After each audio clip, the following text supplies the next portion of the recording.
Because no. Okay. Fantastic answer. I guess so.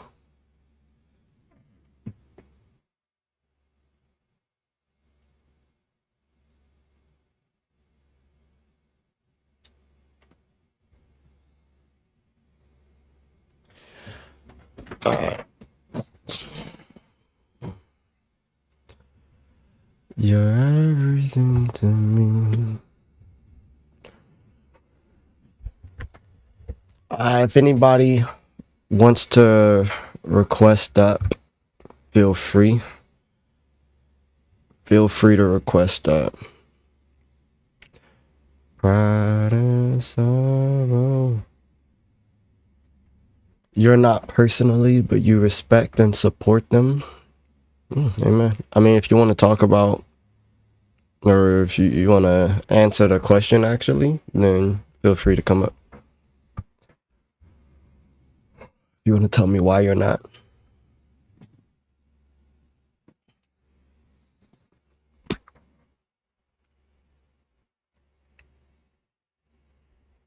Mm-hmm. All right, for sure. God bless you.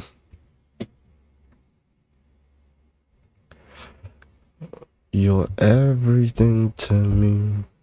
What's up, Astra? I ain't seen Wecky. I ain't seen you in here before, I don't think.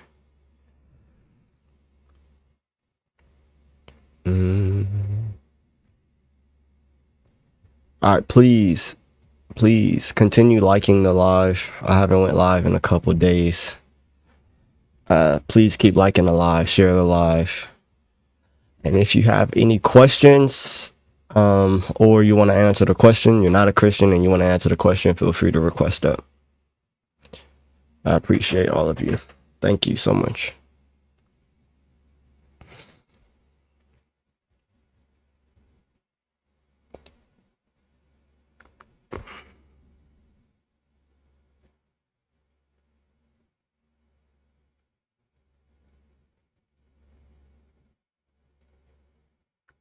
I ain't gonna lie. What's up? Ask your question.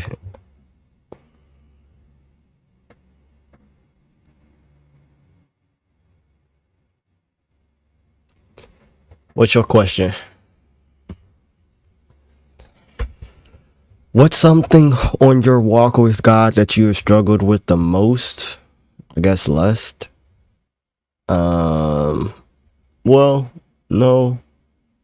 I think the thing that lust is one, but like pride, like trying to be humble and trusting in God in times of uncertainty, like trusting in God's provision in times of uncertainty that's definitely, I think those are the big three for me. So every single one of those have been like my biggest struggle. I had like a lot of anger growing up, and sometimes I still do. So like trying to trust God in that, I had a lot of unforgiveness in my heart. That was very hard to like, and still is, to like learn. So that's like that's a big thing that a lot of times I don't want to let go. So I think that's what I struggle with the most. Can God forgive me? I still haven't forgiven God for getting rid of the dinosaurs. I don't know. Why aren't you Christian, London?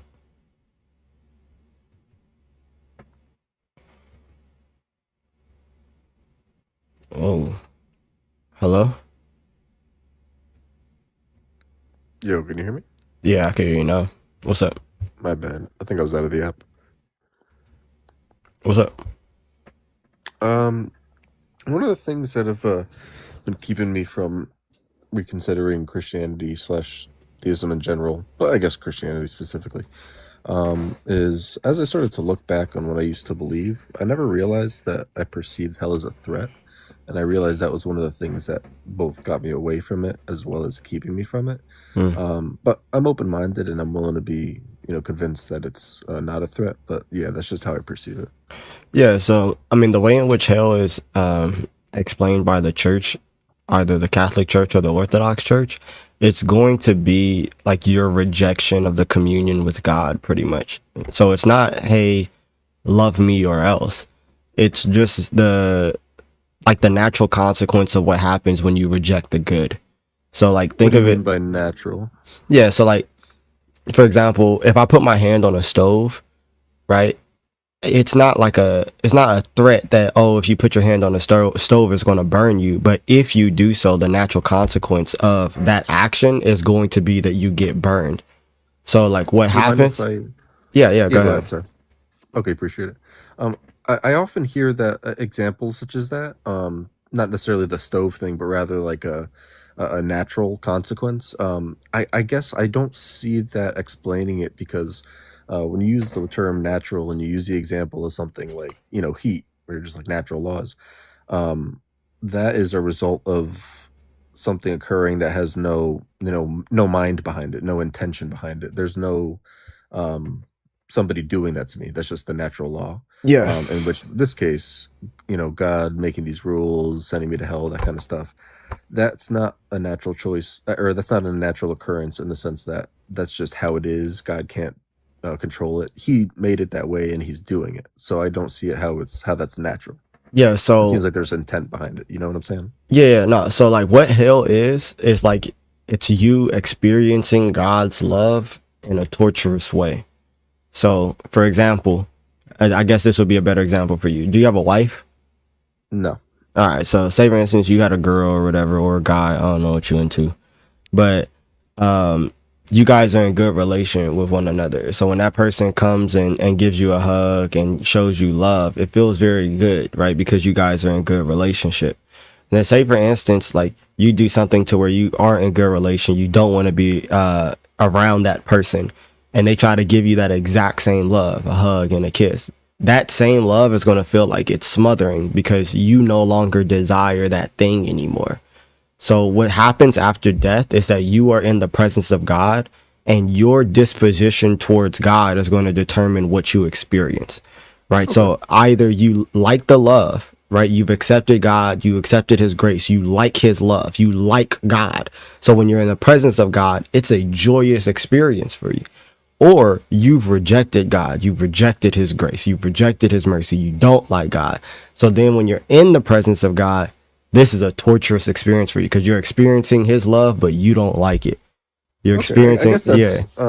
I guess that's not so bad because usually people tell me felt hell is a place where I'm mentally tormented or physically tortured or burned, etc., etc., all different kinds of negative Well, that experiences. happens. It is a negative experience for you, but it's the negative experience that you've chosen.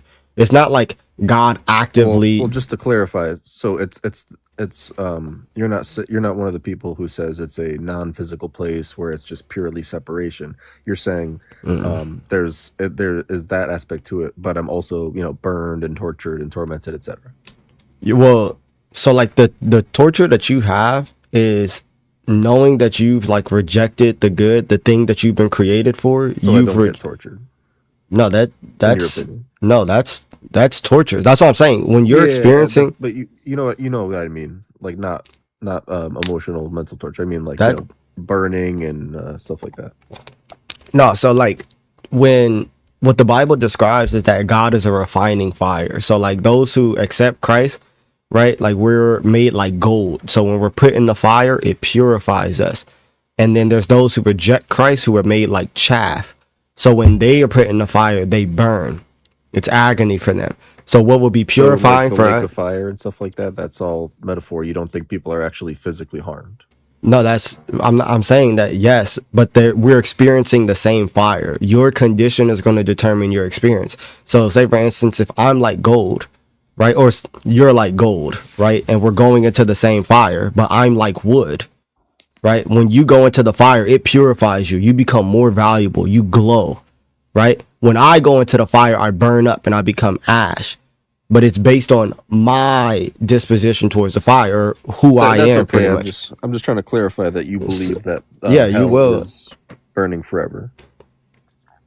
Like if you understand what the burning is, then yeah, it's not just like this. It's not some separate fire, some furnace or something like that. It's you being in the presence of God. God Yeah, is the I'm not so refining fire. concerned about like where the fire is and whether God is there or not. I'm just trying to clarify that you believe that part of the definition of hell is experiencing being burnt forever. I'm just trying to clarify that. That's because some people believe different things. Is that what you believe? Yeah, like you'll experience that. Gotcha. So yeah, I have no. I'm not so concerned about that. You experience the fire as well, but in a good way. Well, with your gold analogy, I'm not so concerned about that. I'm just more concerned about the fact that that hell is a place where I am physically burnt forever. So I'm glad that you clarified that that is what you believe in. And that is where it becomes a threat for me. Some people say that, oh, well, hell is just a separation from God, etc., or it's non-existence. Then I go, oh, well, that's not a threat because God's not really having anything done to me.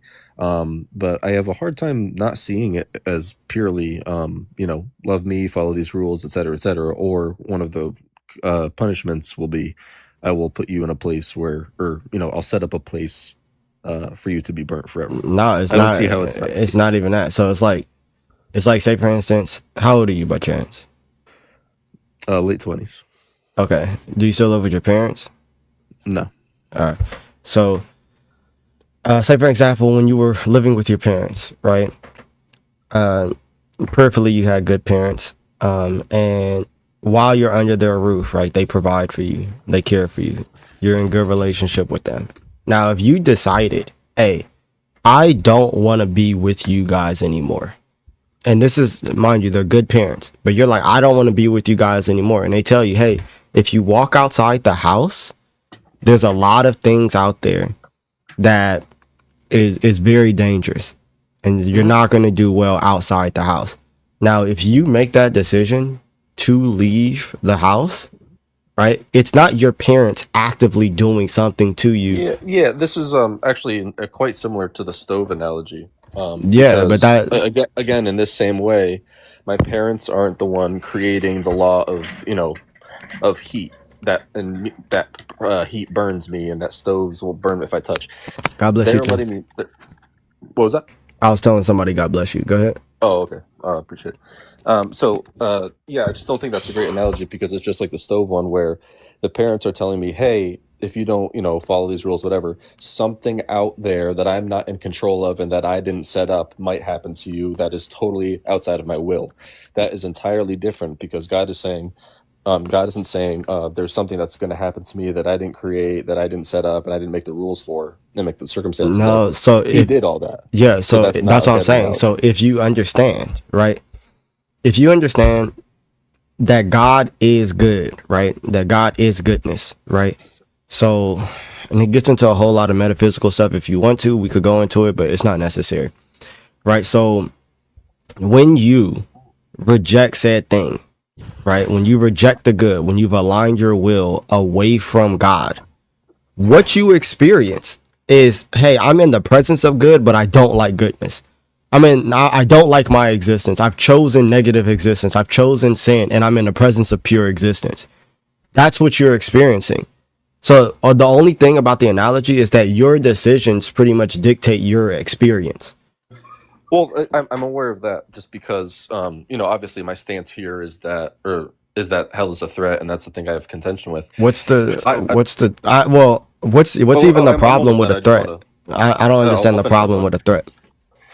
I'll definitely feel free to dive into that. I just want to clarify that, you saying that it's not a threat because it's a choice. Unfortunately, a choice is just interwoven up into the definition of a threat. A threat can't occur unless there's a choice already. So the fact that you're pointing out that it's a choice and not a threat, that doesn't do anything, unfortunately, for me. Just No, because I'm saying what we're makes it a threat? What's a threat? because a threat is, if a mind or some type of agent says to another, do or don't do X, Y, and Z, there's going to be some type of harm or torment or negative thing that I'm going to impose upon you. And That's I a just don't see. threat. Yeah, is that not a threat? Like if I So go to you and all I say, law hey, so all laws are Elijah, so all laws are just threats. no, that's different. Why is that different? That's literally, Yeah. hey, if you do this or don't do this, then X, Y, and Z is going to happen to you. That's Oh literally. no. Maybe I didn't clarify that the X, Y, and Z thing is a harm that person is Yeah, if committing you to me. do this, then you're going to go to jail. That's literally the law. Yeah, and So that's all why laws are just we don't. threats. Obviously we've defined like going to jail and the laws and stuff as like justice. So I wouldn't define that as harm. So why I would think it's a you little going to different to hell say that. not be justice? Yeah, because it's something as harmful as being done to me. I'm not being put in a place that Do you is think that potentially jail's not designed to. harmful? No, I'm not saying that it isn't. I was just about to say that before you interrupted me. So I'm not saying that the hell isn't. The point of it is the ultimate goal of it is to separate the people who follow the law and people who don't. It's not sending people there to be burnt alive. So obviously bad things happen there that are a result of just what happens when a bunch of criminals are around So each other, I guess. what's the thing that differentiates between a threat and just the law again?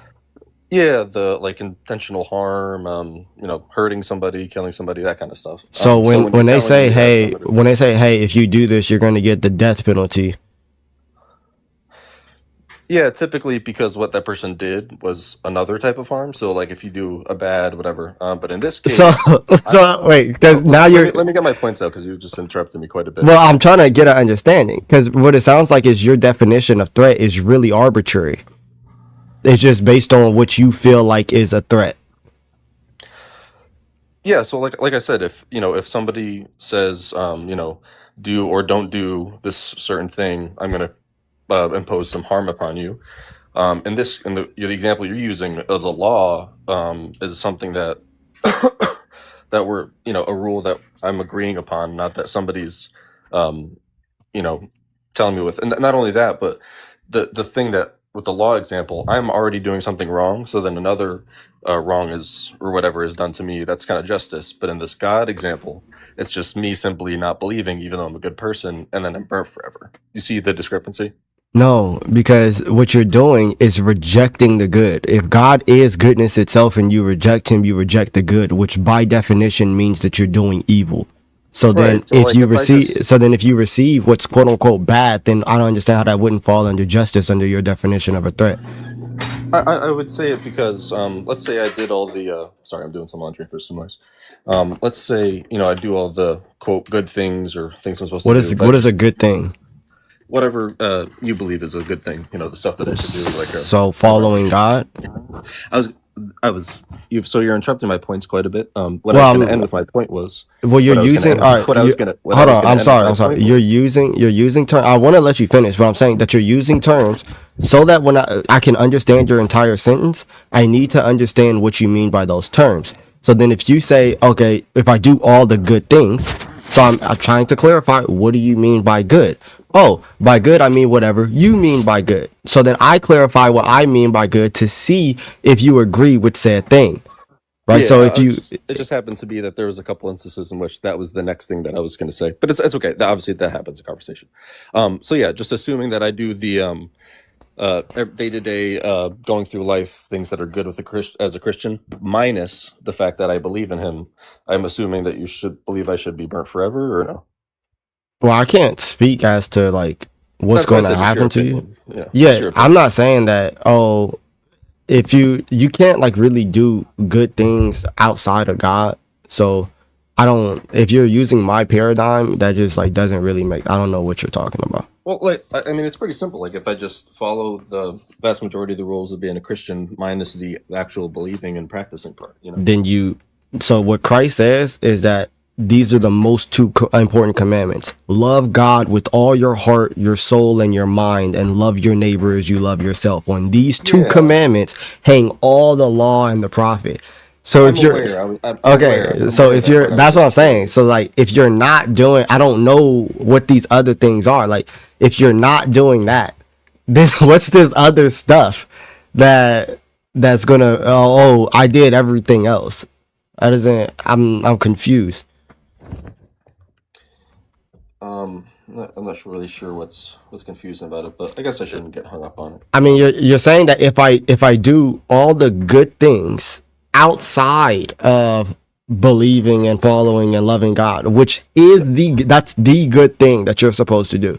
So Yeah, that's like the number one. But if I do, well, if there's like 100, and then that's number one. If I do 2 through 99, or sorry, two through 100, do you think I should still go to hell or no? yeah. So here, I'm gonna tell you how I'm hearing your question. Your question to me sounds like, yeah, I know that I shouldn't murder and I shouldn't grape. But if I like help old ladies across the street and like carry their groceries to the car, then you telling me I should still go to jail? Just to clarify, you believe that my lack of belief in God is equivalent to grape and schmurder? If you're actively denying the good, then yeah. But you're asking from my paradigm, right? You're saying that, oh, I'm going to do what's good according to Elijah's paradigm. Okay. Yeah. So that's So why I clarified what good is to see if you agree. yeah. So just because I wanted to get an answer, do you think I would go to hell in that case, or that I should? Or Yeah, I mean, if you deny his grace, then yeah, I think you're gonna go to gotcha, hell. gotcha. And yeah, honestly, yeah, But that's where. I say that as like a thing of justice, not as a thing of like a threat. The same way Yeah, if yeah. somebody's in a Burning alive in a forever is rage, never a threat, right? well, no, not if it's justice, right? Because the same way Right. Gotcha. I would tell somebody who's in a rage that wants to unalive somebody, hey, if you do this, you're gonna go to jail forever, right? Oh, that's not a threat. I'm telling you the consequence to your actions. Yeah, so the difference between that is a consequence is a result of things occurring. So that we have a system in place in which, when certain things occur, certain results happen, certain consequences occur. Yeah. That's not one person doing something to somebody harmful if they don't comply. In this case, again, God is the creator of this whole thing. He's the one doing hell. He's the one who made the rules. He's doing something to me. There's not some large set up government that we set up as a nation and a society long ago. This is God doing something. Do you understand my No, difference, or? no, because I keep explaining to you what hell is. I said that it's not God actively doing something. It's It is. your It is. Unfortunately, I'd be happy to explain why I believe that's the how case. If you if it's just what you experience in the presence of God. What's the thing that God is doing? So yeah, the reason I think that God is doing hell is a he put me in this world. He created the rules for the world, and he created the punishment, What's which the is hell. rules for the world? The Bible, the stuff your book. You don't. All right, so here you don't understand anything about the Bible. Like, Can what's I finish the my point? what? I mean, it's going off of a false pretense. What do you mean by that? So you're saying that, oh, he set the rules for said thing. What he did Yep. is he, like, when you say that, and I ask you what you mean, you're like, oh, the Bible, but Yeah, it's not. The Bible is not just this. It's not just a list of rules. But the reason as to why you're created, the way in which you're created with free will, is so that you have the capacity for virtue, because it is better for you to be virtuous than to not have the capacity right. for virtue. I'm aware. I'm aware of that. So we're kind of getting off on a little side point. So the thing that I was saying is the difference in which the law thing that you keep bringing up is that, again, this is not one person that is doing a harmful thing to me. It is an entire system that has certain things that happen as a result of certain things. In this case, God is doing a harmful thing to me, and it is not a systematic law government that I've, agreed to sign up for. He put me here, he made the rules, he created the punishment, and he designed what the punishment is going to be like, aka the eternal fire. So he is literally doing something to me which is harmful. Do you see Uh, the difference? no, I think your logic doesn't really make any sense. Why is that? Because it would be like me looking at life in prison and being like, oh, these people are actively doing something to me, negating the fact that I've done everything necessary for me to end up in prison. Like, So, God, so just to clarify, hold on. I wasn't yeah, finished. go ahead. Yeah, Because God doesn't desire or want you to be in hell. He desires you to be virtuous, to want the good, to love the good, right? That's what he wants for you. He wants you to have goodness, so much to the point that he incarnates, right? And shows you how to accept said goodness. You're saying, no, I don't want goodness. And the result of me not wanting goodness is badness. and then you're looking at the badness and saying, God made me do this, or God did this to me. And it's like, no, you did this to yourself. Yeah, so I guess now the kind of problem that you're having with what I'm saying is that I believe that he's doing it to me, and you say that he's not. I think we could agree that I didn't choose to be here. I didn't have a say in the rules. I didn't have a vote in regards to what the punishment would be, how long it would be, whether the fire would be involved or not. There's a lot of things that, not just a lot of things, but everything is in his control by his design and by his doing, and he knew how it was all going to end up. So I don't know how you could say this isn't of his will. Bro, your logic just makes no sense. Like, it seems I don't understand how you have a problem with God and don't have a problem with the United States, because you didn't make a decision to be born. You didn't vote on how long you would be in jail for committing whatever crime. You didn't vote on none of those things. I'm sorry. Why do you think that I don't have a problem with the United States? Because I definitely do. I hope we all do. I mean, yeah, but when I said what's the difference, do you have a problem with the law? You said no, because your definition of threat sounded a lot like you would just have a problem with the law, and you said no. Not in the same, not in the same way of and God. you were, yeah, and you were sitting here, But and you obviously, were, it depends on the law. It depends on the law, of course. okay, but you were sitting here and you were trying to make some type of symmetry breaker in between your definition of a threat and just the natural consequences of people's actions. Right, but then you're saying that the reason as to why you have a problem with hell is because you didn't decide to be here. You didn't vote on how long the punishment would be, which would be the same gripes that you would have with the law. Well, not only that, the big thing that obviously I don't blame you for not bringing up, because I know it just sounds harsh and it just sounds dramatic, but you're forgetting the punishment itself. Like, for example, like these laws, again, it depends on the law, because there's some laws where it says if I'm drunk driving, I get my license taken away. That's fair. But the law that you're talking about is if I don't believe in something, I'm burnt alive forever. Like, I don't know how you don't see how that is a huge drastic difference. Yeah, no, because it's not just, hey, if you don't believe that these are going to be the lottery numbers tomorrow, then you're burnt alive forever. It's about you, and it's not just a belief, right? So like, it's not just I believe like I'm gonna wake up tomorrow type of thing. No, it's an allegiance towards the good. It's dedicating your life to that which is good. So if you are rejecting that and you are in the presence of that which is good, but you don't like that, then it's going to be a torturous experience for you. Like, I don't know how much clearer I can make that. You think that that's a good thing that I'm like burnt alive forever now? I mean, you have free will. You don't have to be. I didn't ask that though. I asked if you thought that was good. Yeah, it's a good thing. I'm yes. a man. You're a man. You yes. Cool dude. Yes, it is You're a good thing. That? Yes, it is a good that thing. I'm burnt alive forever. Yes, if you choose to go against right, that which is good. You have a great night, man. I appreciate the conversation. You too, bro. That's probably the end of it for me, but yeah, have a good one. Okay. Like, bro. Oh, you think it's a good thing that people just sit in jail forever? Yeah, bro. Some people need to sit in jail forever. Now, I don't want you to sit here and go to hell. That's not my desire. That's the reason as to why I open up lives. But if you sit here and you don't want to be with God and God honors your free will, yeah, bro, that's a good thing. He honors your free will. You're in his presence because it's better for you to exist than to not exist, because existence is synonymous with goodness, right? So it's better for you to exist than to not exist. So you exist in the presence of God and you don't like it. That's what it is, bro. Like, you don't have to choose that. That's not necessary. And everybody who sit here in the chat and say, yeah, existence is synonymous with goodness. It's the aspect of existence that is desirable. That's one of our saints, Saint Thomas Aquinas, and a lot of actual philosophers. Matter of fact, like Plato says something very similar. So does Aristotle.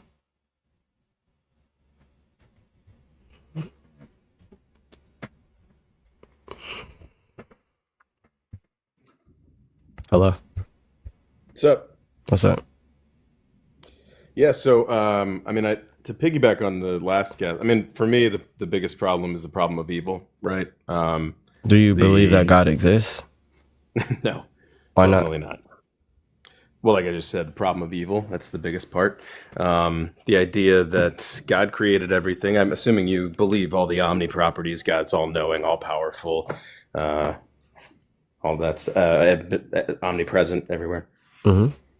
Okay, so uh, tell me why, I don't know, I can't remember what it is, something like 3 million children starve to death every year.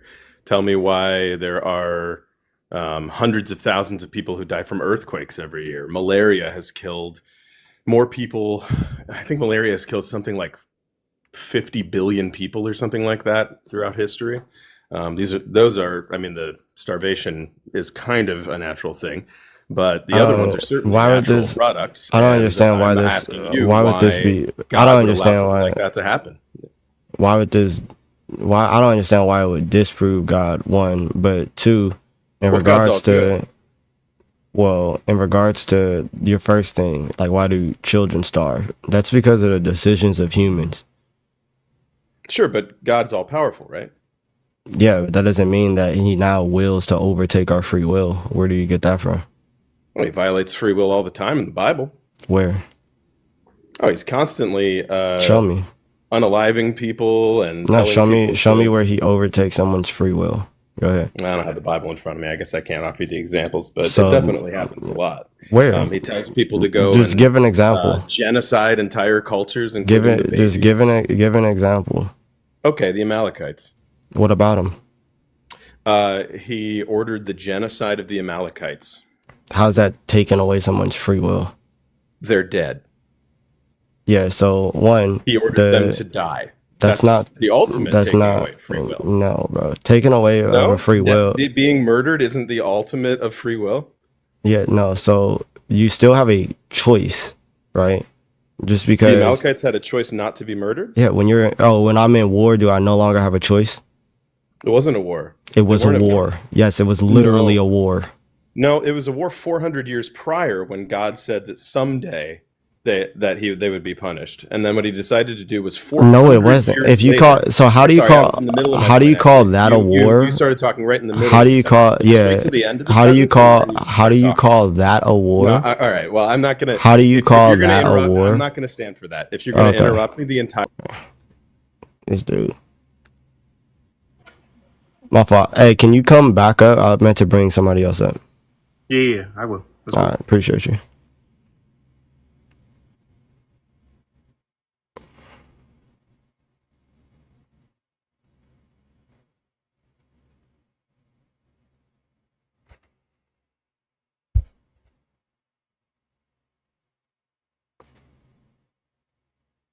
Ibrahim, if you're off the screen, you're not loading up right now.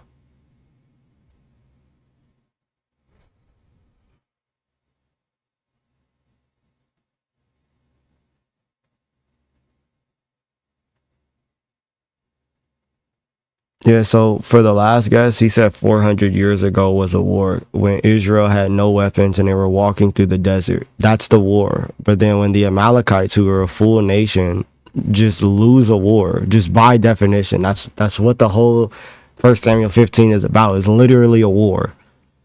Oh, that's not a war. Like, it makes absolutely no sense. What's up, bro? Everything good, bro. I'm not even gonna stay long. I'm just hold on. You chilling?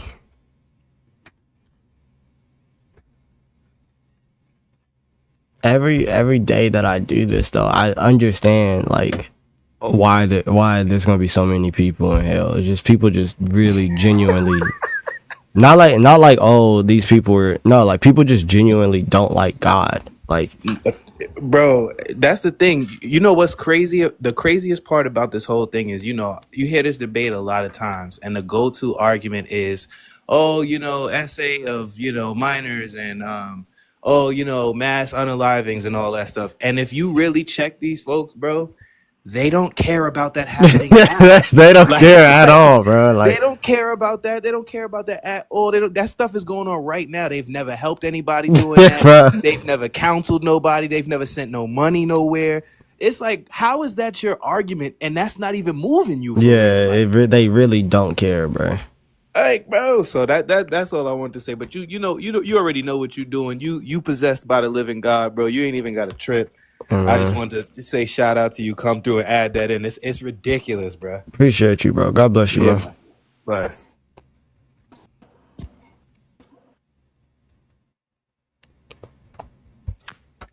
Okay. Hello. Hello.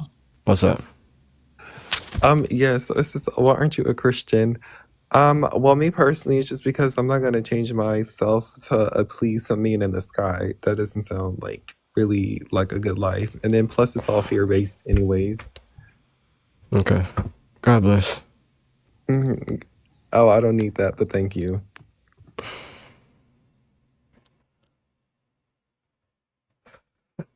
Bros, I can't bring you up because you're underage.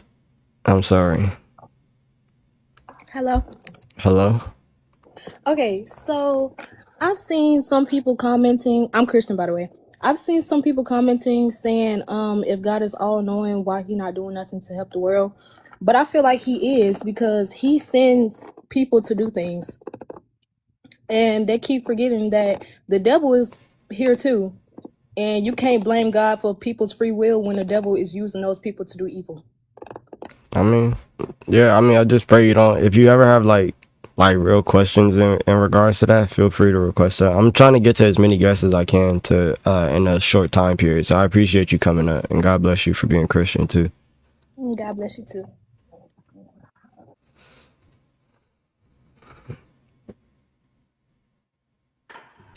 Hello? Hey man, what's up, brother? What's up? All good.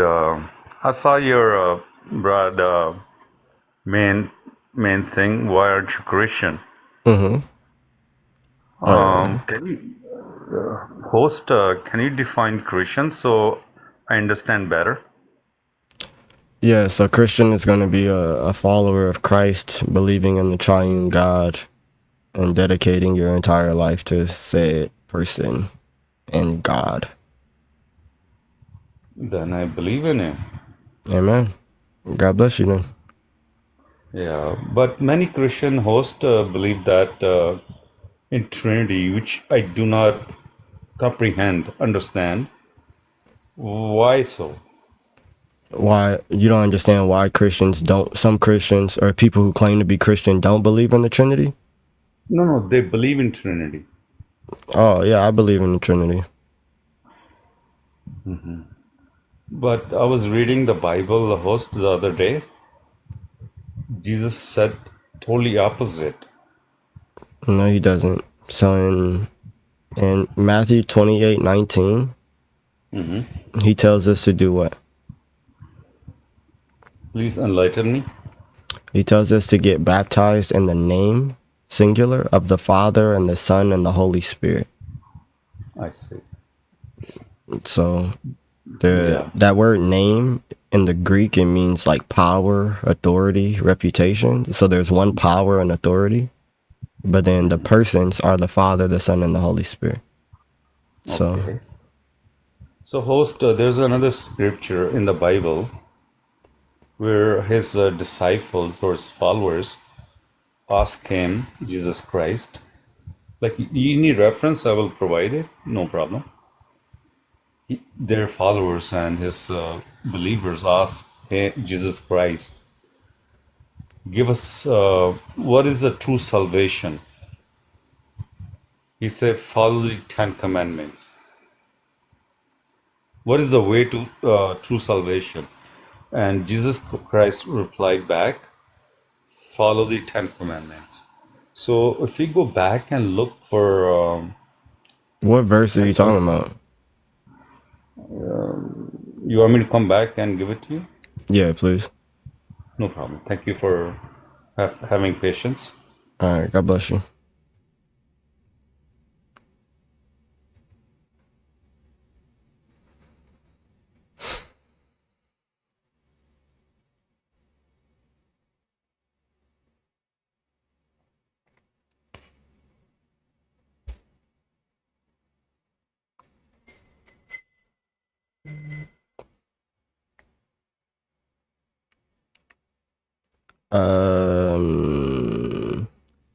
Breeze Breezy Hendrix, you are not loading up.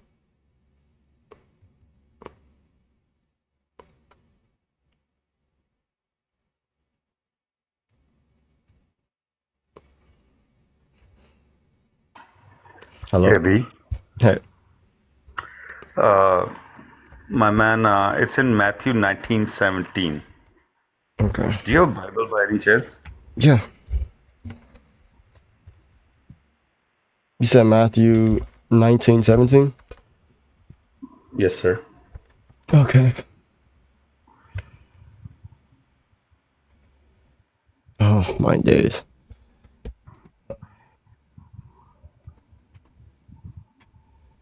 All right. Well, that's not going to work right now. So it says, why do you ask me about what is good? There is only one who is good. If you would enter life, keep the commandments. He said to him, which ones? He said, you shall not unalive. You shall not commit adultery. You shall not steal. You shall not bear false witness. Honor your father and mother, and love your neighbor as you love yourself. Those are 5, right? And the young man said to him, all these I have kept. What do I still lack? Jesus said to him, if you would be perfect, sell what you possess and give to the poor, and you will have treasure in heaven, and come and follow me. When the young man heard this, he went away sorrowful, for he had great possessions. And Jesus said to his disciples, truly I say to you, only with difficulty will a rich person enter the kingdom of heaven. Again, I tell you, it is easier for a camel to go through the eye of a needle than for a rich person to enter the kingdom of God. When the disciples heard this, they were greatly astonished, saying, who then can be saved? But Jesus looked at them and said, with man it is impossible, but with the God all things are possible. Right. Then Peter said in reply, see, we have left everything and followed you. What then will we have? Jesus said to them, truly I say to you, in the new world, when the Son of Man will sit on his glorious throne, you who have followed me will sit on 12 thrones, judging 12 tribes of Israel. And everyone who has left his houses or brothers or sisters or father or mother or children or land for my name's sake will receive 100-fold and will inherit eternal life. But many who are first will be last, and the last will be first. So Jesus doesn't say what you said, follow the 10 commandments and you will have salvation. No, he says following him will give you salvation. So that's why he lists off the last 5 commandments, which are the personal commandments, right? Of how we treat our neighbor. Do not unalive, do not steal, do not commit adultery, do not covet, right? But he is going to show that the rich man doesn't follow the first 5 of honoring God above all else, because this rich man doesn't follow God when Christ tells him to follow him. So he places his things, the treasures of the earth, above God, which is his problem. So, host, if I ask a Jewish person, individual, right? I ask them, what are the 10 commandments? They believe, host, is that there's oneness of God. And please hear me out. And it says in the Bible too, if you can open Exodus 23. Hopefully, if Open what? sorry, my English is not that good. Yeah. Exodus, is that how you pronounce? I don't. Can you spell it? Yeah, OXDU something. OXDU. Obadiah. Sorry, EX. Exodus. Sorry, Okay. excuse my language. No, you're good.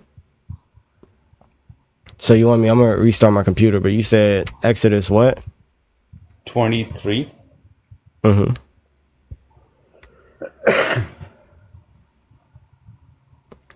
PG Lane.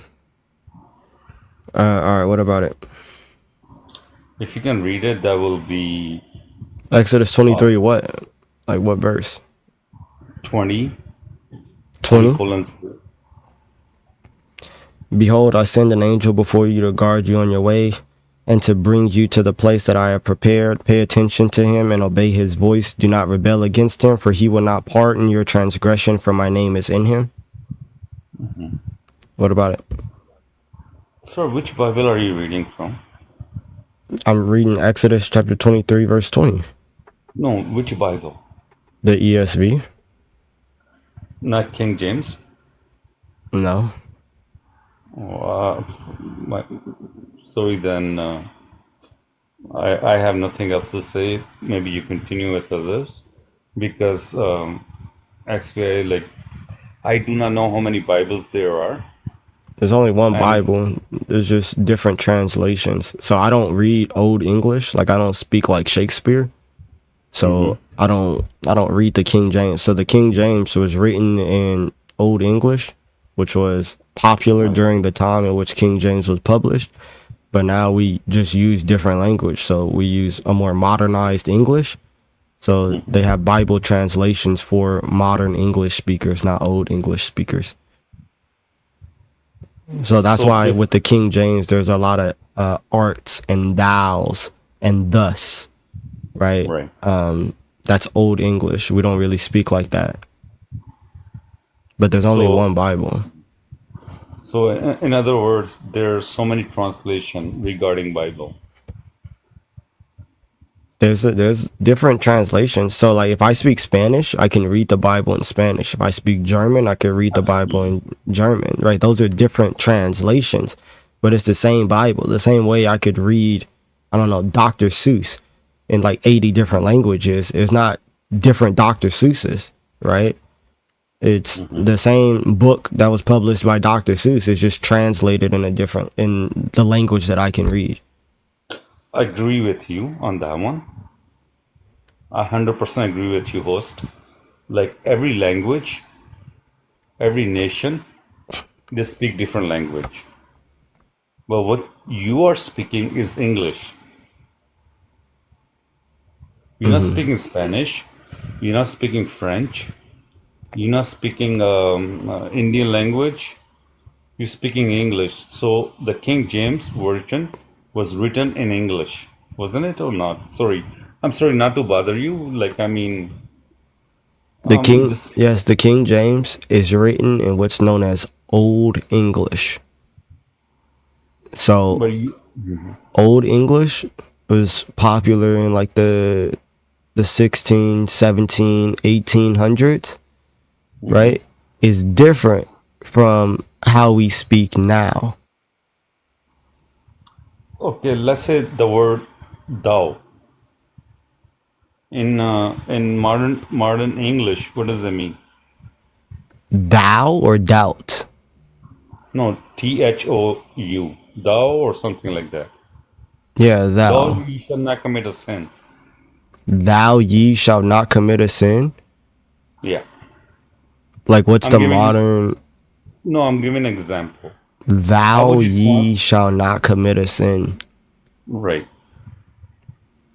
Thus, therefore, you shall not commit a sin. I don't know what it would be the equivalent for thou ye shall not commit a sin. I know ye is like you. Like thou means what in my understanding is it means you. Correct me if So wrong. then, what is ye? Pardon me?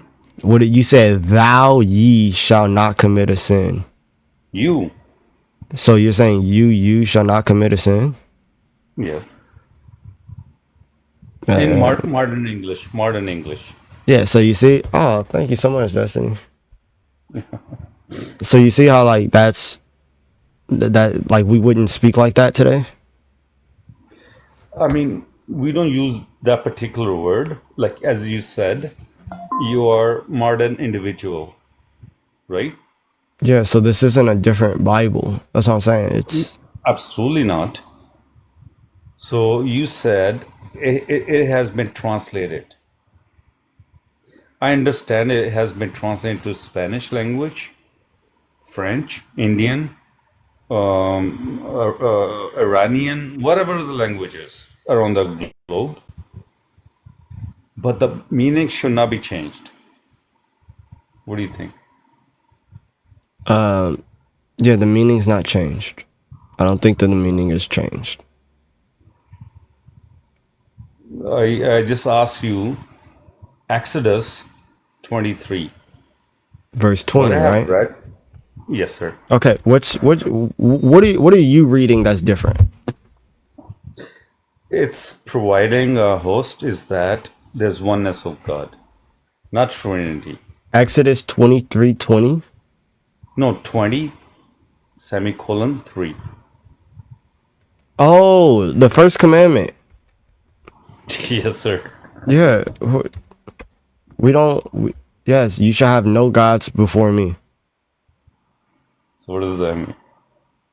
That means that the Israelites aren't supposed to take idols or praise other gods. They only have one God, the triune God. No, sir. Like, continue reading if you want to. That's the whole verse 3, bro. So then, host, the question arises is, why did Jesus Christ did not mention Trinity, but rather he mentioned oneness of God, I just can't. no other God. I can't do it. I can't do it, bro. I can't. It's only 54 minutes. My days. Yo, bro, What's up? what's up? Like, I just want to ask, is it also for like atheists? Yeah. Yeah, I used to be a Christian, bro. For sure. Why you stop? Well, man, I just thought about it all, ask questions that could not be answered. And at the end of the day, I realized that there is no God.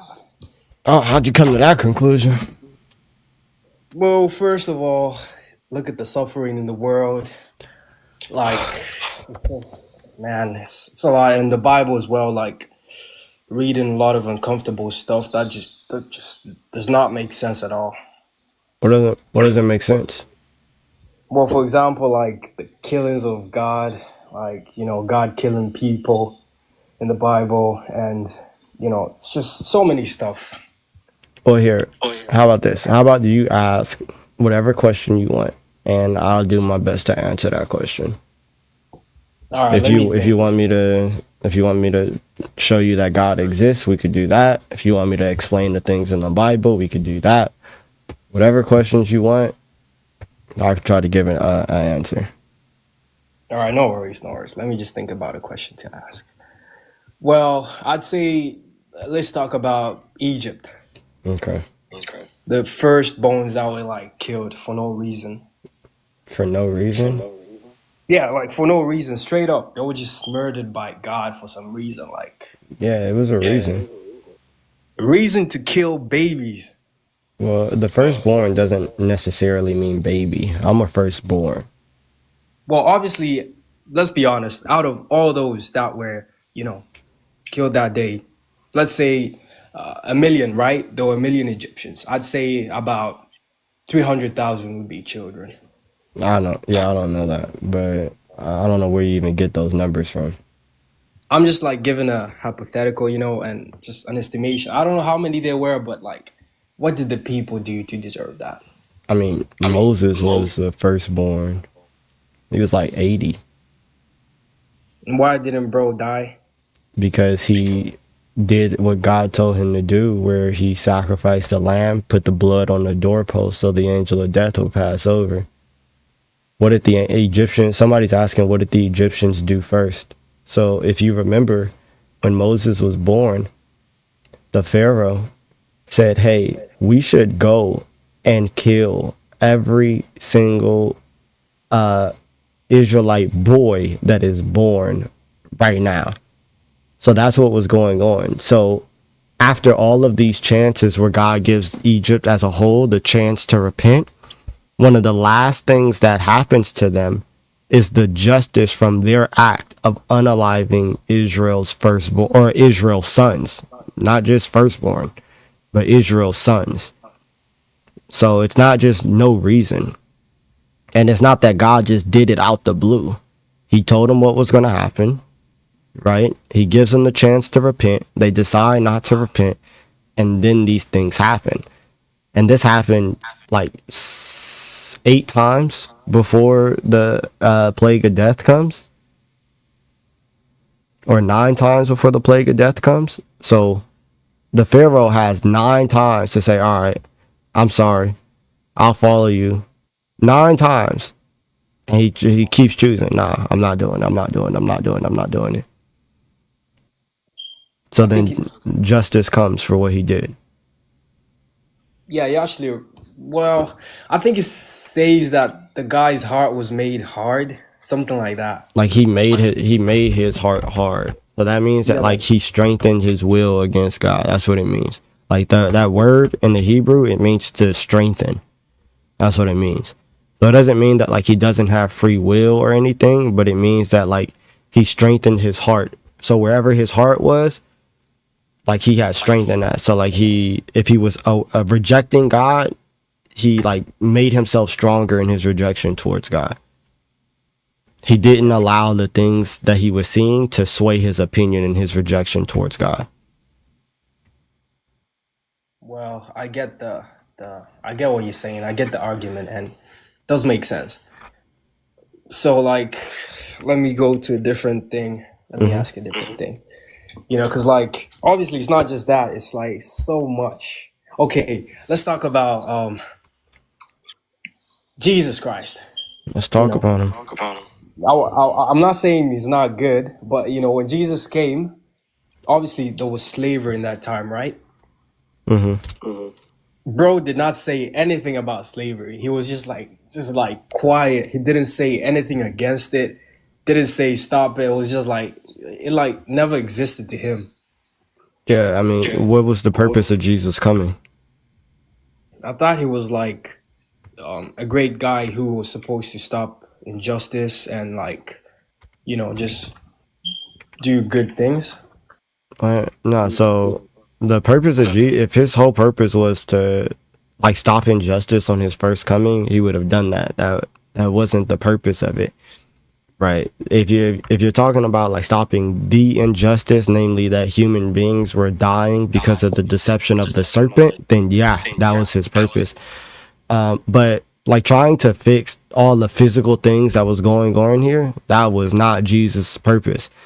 Which is why you see Jesus suffer at the hands of injustice, right? He's wrongfully accused. He's hung on a cross for something that he didn't do. He did no wrong, no deceit in his mouth, yet he was unalive.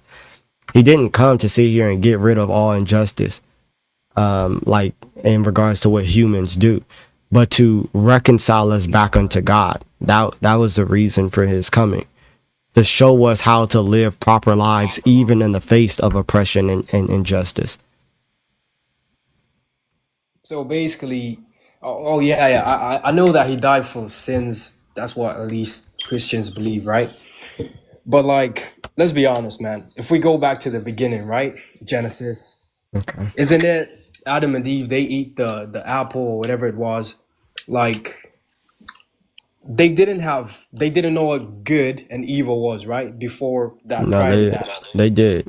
They did. But So it would be like if I'm asking God for wisdom, right? I say, Lord, please bless me with wisdom, or Lord, please bless me with knowledge. It doesn't mean that I have no knowledge or I have no wisdom, but the greater understanding, the greater wisdom, the greater knowledge that I would have to get to through God, that's what I'm asking for. So they have knowledge of good and evil, but like the peak that they were supposed to reach, the greater aspects of the knowledge of good and evil, the greater aspects of wisdom, they were supposed to get through their contemplation with God. So they understood that this thing was wrong, which is why you see their contemplation of said wrong and then their consent to the wrong. They understand that that thing is wrong. You see that very clearly in Genesis chapter 3. But their sin is trying to go outside of God to achieve the things that you're only supposed to get through God. so basically, they didn't know that was wrong, right? Yeah. All right. Well, like to be honest, man, it all just boils down to like myself. I think it's just mainly because of what I see in the world, bro. Like the suffering, what's going on, and like What I about it? just think, like just saying, if I was God, I would do better, bro. You Just think saying, so? bro. Yeah, I would do like absolutely better. How? How would you do better? Well, let's talk about the injustices that go on in the world, right? I'd literally stop them all. I So would you stop just that. so would you give your creation free will? Of course, I would. So when they do something that you don't want them to do, would you just stop their free will? I'd say if it's harming another human, I would. Yeah. So then what's the virtue? Well, I'd say the virtue is choosing to do good to How other do you people. how do you choose to good if I can't choose? I can't exercise when I decide to do something bad, right? I couldn't even properly possibly do that because you're gonna stop me. Well, not stopping you from doing what you want, just the evil that you want to do or whatever you're thinking about doing. Like, Yeah, let's so say then if it's there's no virtue. Like for example, my friend has this analogy. If I'm in a house with you and I'm burning down, and the house is burning down, right?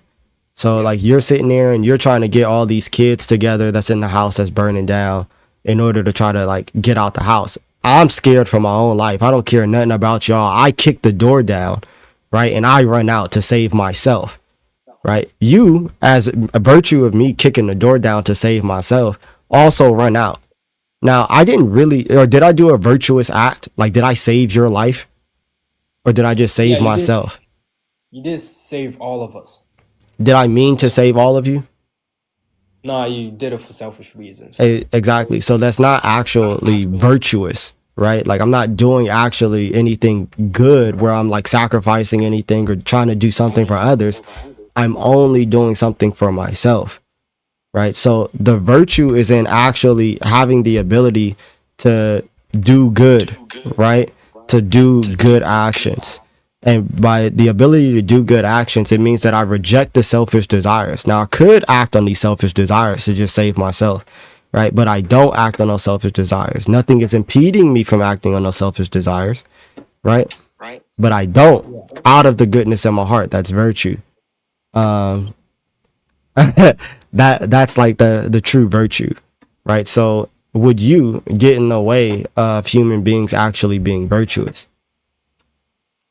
No, I wouldn't. If it's gonna help other people, I wouldn't. Yeah, so that's the same. You're saying that you make the same decision that God would make. That you would give them free will and you won't get in the way of them trying to be virtuous, which means that some people are going to make bad decisions. They're going to fall to their vices rather than following virtue. Now, hopefully, in falling to their vices, they learn from those mistakes and then follow virtue. Now, you would know these things if you were God, right? But it sounds like you would make the same decision that God would make.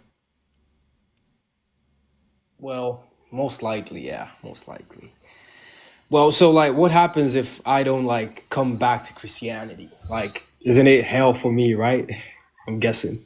I mean, yeah, but it's like Man, it's your choice. So it's not like a punishment where it's like God's like throwing you in hell or something. I mean, throwing you in jail or something like that.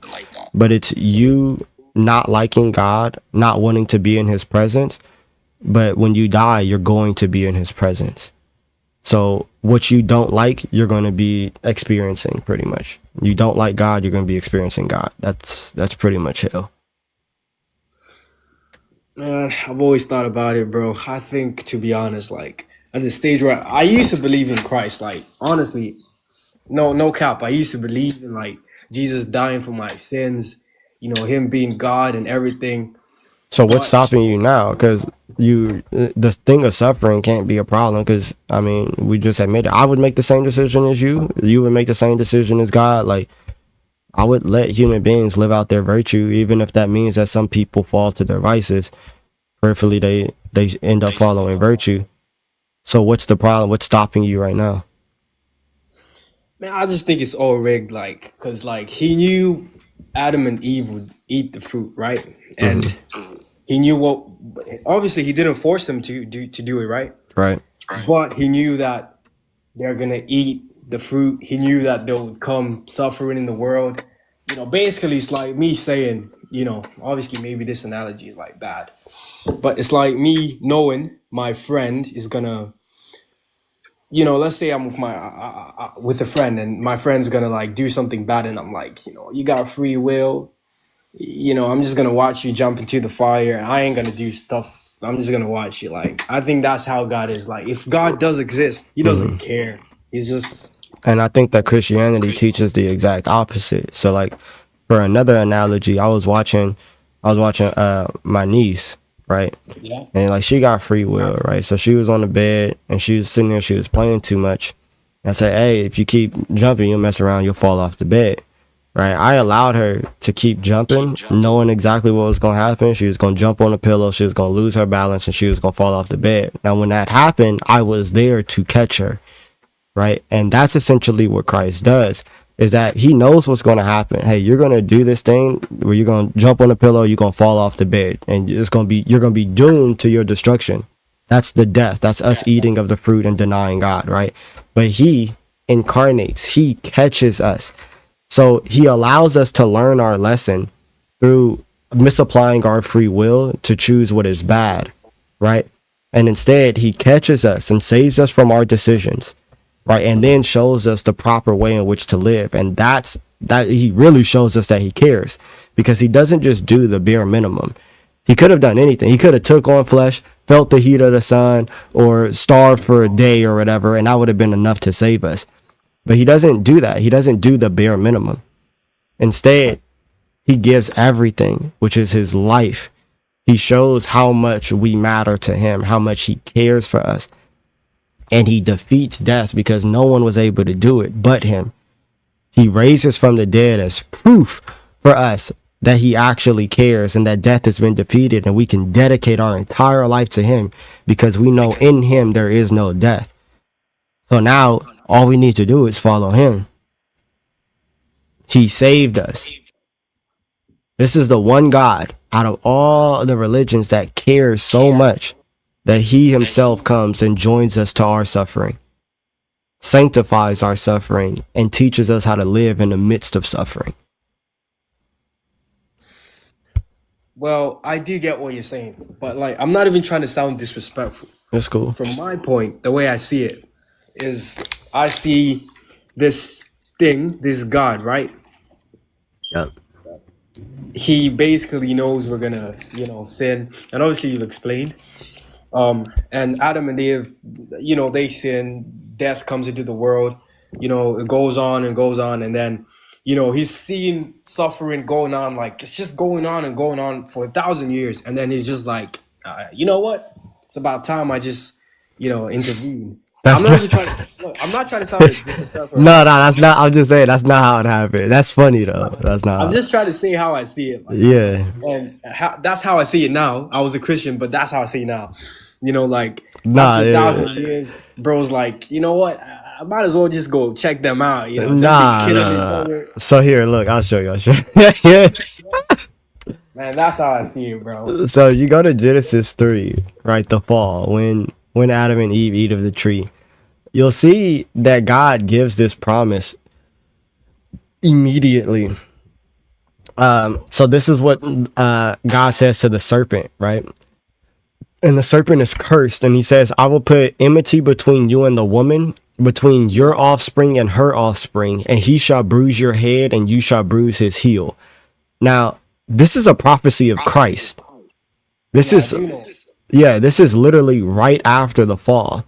So what God is doing throughout the Old Testament is he's preparing his people for his coming.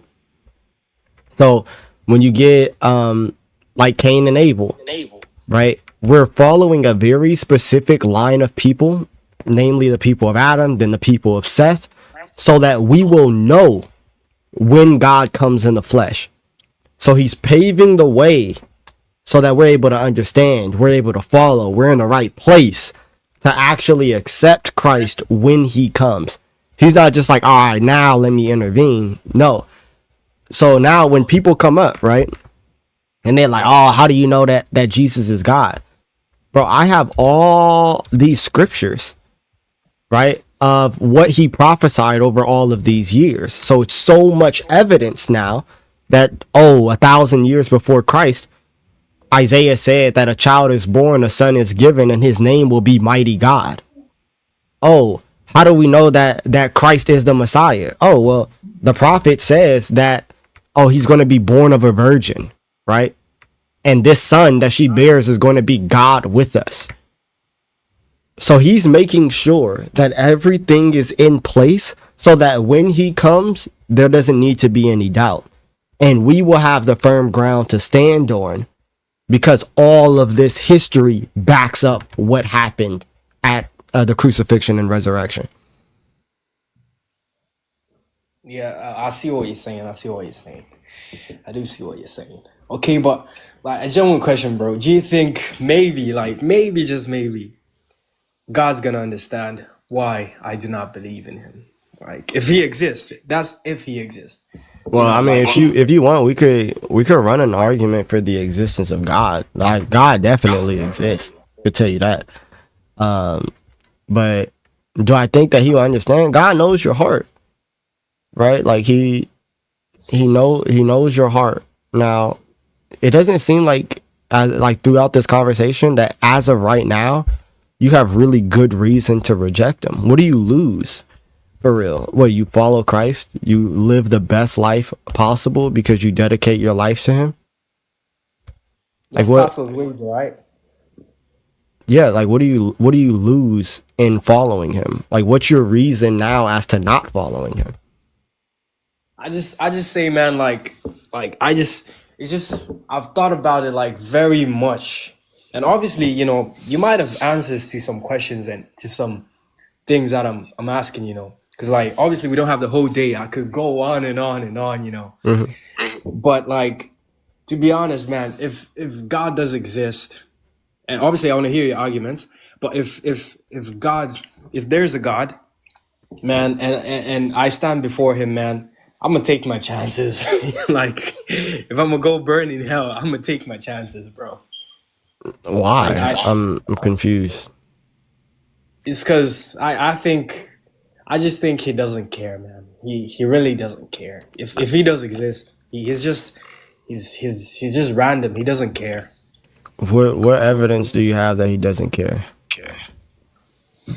Like, just look at all that goes on, man. And even if we go with our history as black people, man, like I don't think God even likes black people. I Just mean, not saying, even our ancestors thought that, bro. man.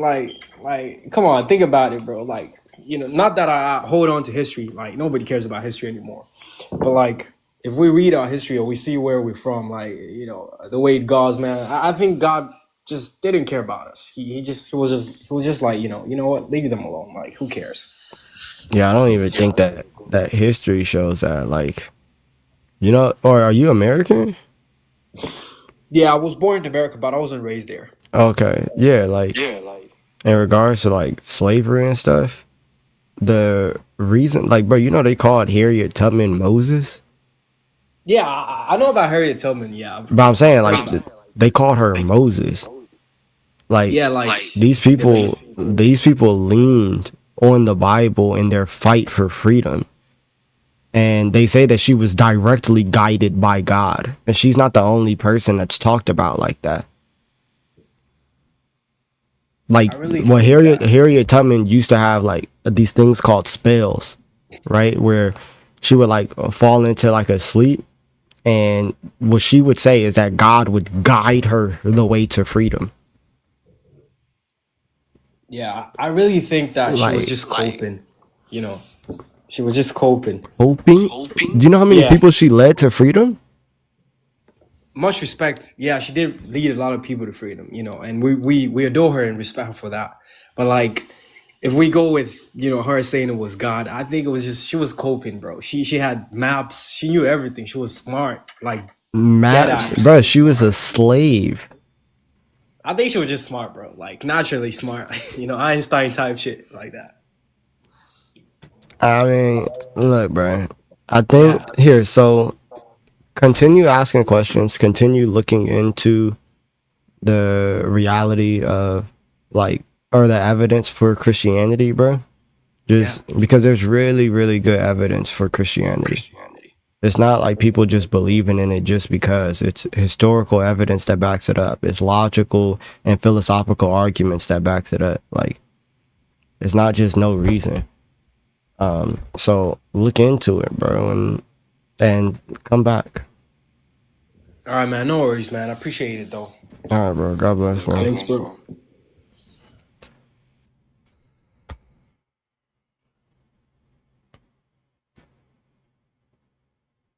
Bro, that conversation is like heartbreaking to me. Say less. Say less. Hello? Hey man, what's up? What's up? Can you hear me? Yeah. Just fine? Mm-hmm. Yeah. All right, cool. Yeah, just was driving. Thought I'd join in. Interesting question. Why I'm not a Christian? I think I used to be. I was raised one. I was did missionary work for a long time, but eventually left because I just don't think it's true. I just think it's made up. Why? It makes a lot of claims about God's power that when we check in the real world, they're not true. I mean, what makes Christianity true? Like, if it was true, what would make it true? So, like, I think about like when I read the Bible, there are things that the Bible says are true that I can't really check on, and I'm not really talking about that. Like, obviously, I can't check to see if Jesus really walked on water or if Mary really was a virgin when she gave birth to Jesus. That's beyond the realm of like investigation. But there are things that the Bible says that God does that I can check on, and that when you do, they're not true. A great example of this is the Bible makes many claims about God being the great physician and healing people, and that is verifiably untrue. There's no single example of a verified medical miracle ever happening. Where do you get that from? There's no statistical difference between the health outcomes of Christians and non-Christians. Wait, Everything that we would expect. Oh, I mean, where do you get that? Like, there's no documented miracles from? That there are verified miracles are miracles that we can go check and look to see if they happened, and they did happen, and none of those exist. Yeah. So, I mean, have you read Kurt Keener's book, Miracles? Oh, well, No, I haven't. It's a documented account of not only just like ancient miracles but modern miracles. There definitely are. There's a lot actually of like verified. Can you give me an example of a miracle that's been verified that I can go check on to see if it's true? Like off the top of my head, I suck with names. I could tell you stories, but I could pull up I see if I could get the book up real quick. Here's what happens a lot of times when I have a conversation like this with people.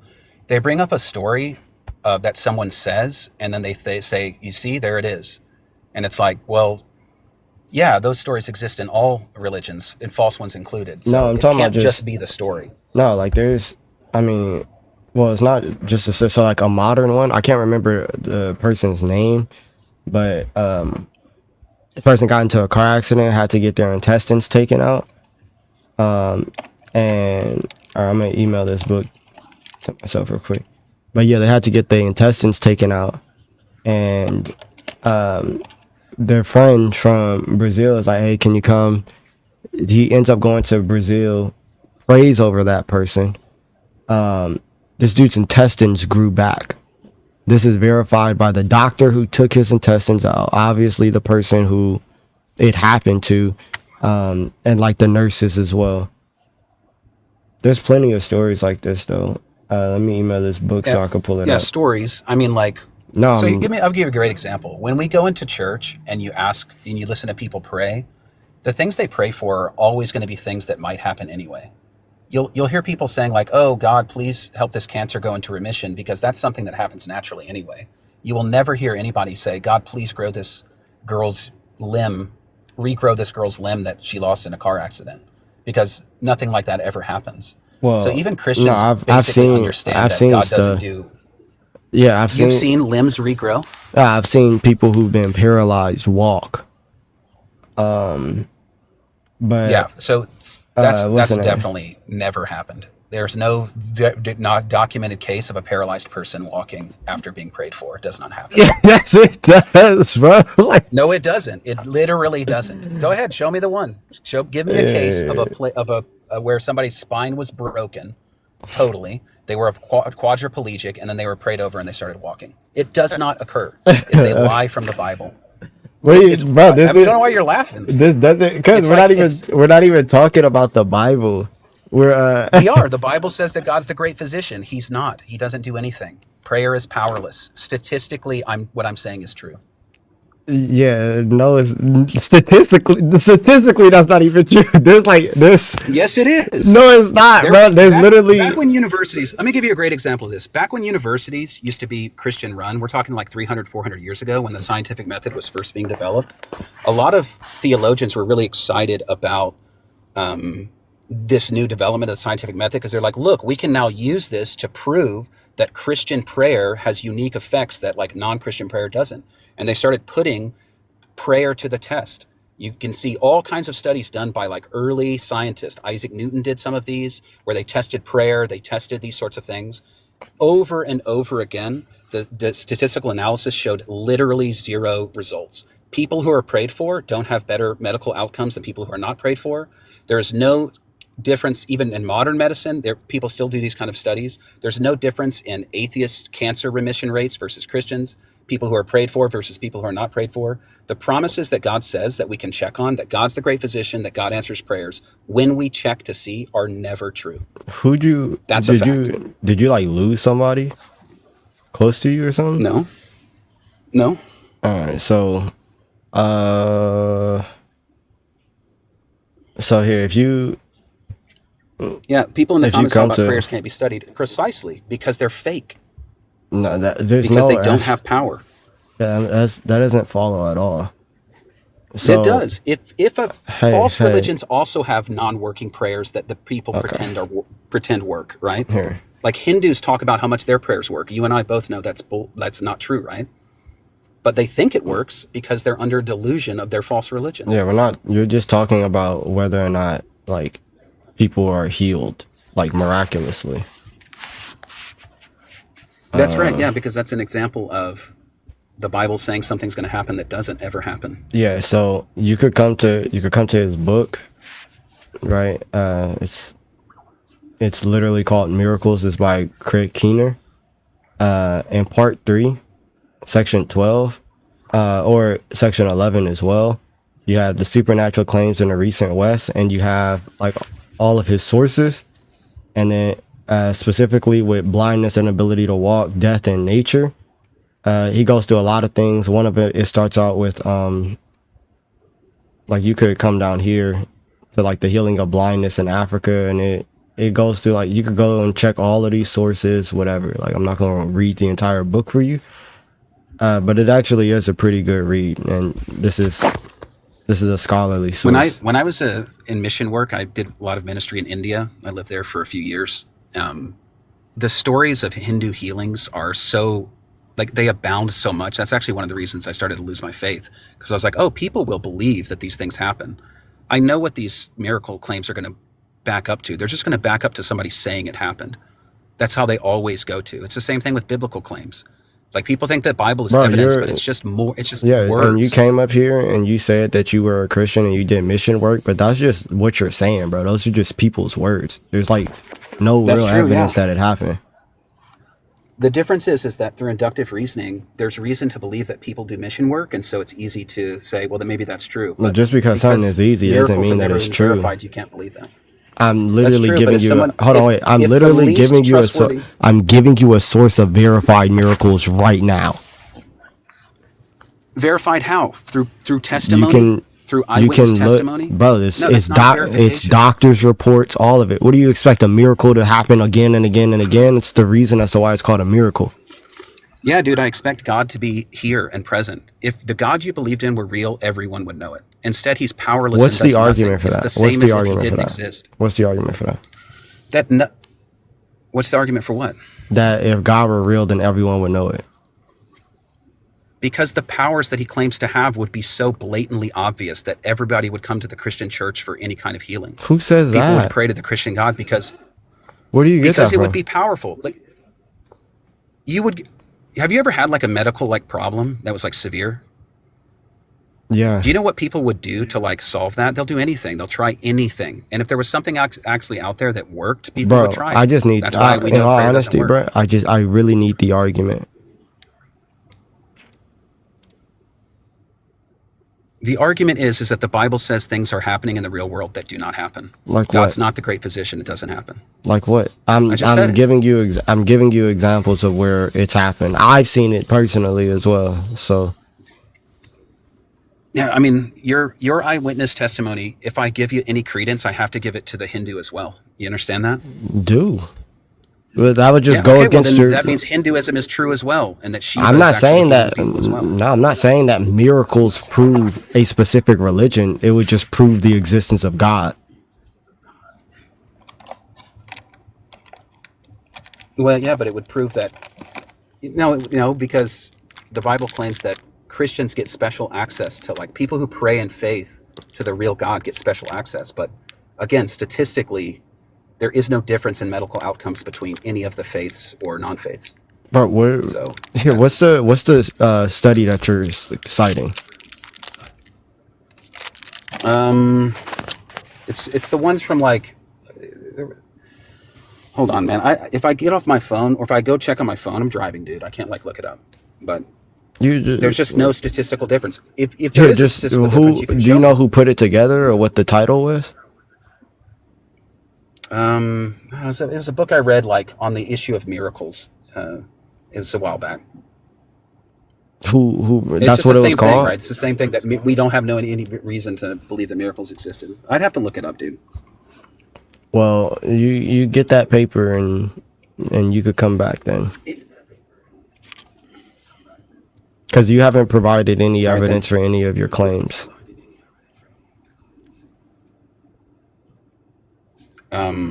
Yeah, I have, dude. There's no statistical relevance to prayer. What working, so that's study it. are If you? if What know study are any you study citing? I'm not citing a study. So you're just saying that it's just a claim. It's my experience, yeah. Well, my experience is that I've seen a miracle happen. Now what? Look at us. Yeah, so we're just going to compare words. Is that what God wants us to do, to decide, like, which experience, just to go off our experiences? Because if I go off my experience, there's no such thing as God. I don't think that's even going off of your experience. You're just jumping to conclusions off of like false pretenses. I think that you're jumping to conclusions based off of faith. So we're both doing the same thing there. Well, you have a reason for faith. Like, we can go to show No, that God exists. faith is a reasonless belief. That's why you use faith. What? Faith is what you No. use when you don't have a reason. That's why Bible says that faith is the evidence. It, like, replaces the evidence. I don't have evidence, so I'll use faith. Faith is the evidence of things unseen. No, so the reason that's that's literally why the Epistle of Peter says that you're supposed to give a reason for your faith. Anytime anyone is asked, you're supposed to have a reason for it. Faith is not a lack of evidence. That's so, like, I The have faith is faith. the evidence. I have faith that I'm gonna wake up tomorrow, right? But that No, faith you is have inductive reasoning. That's different.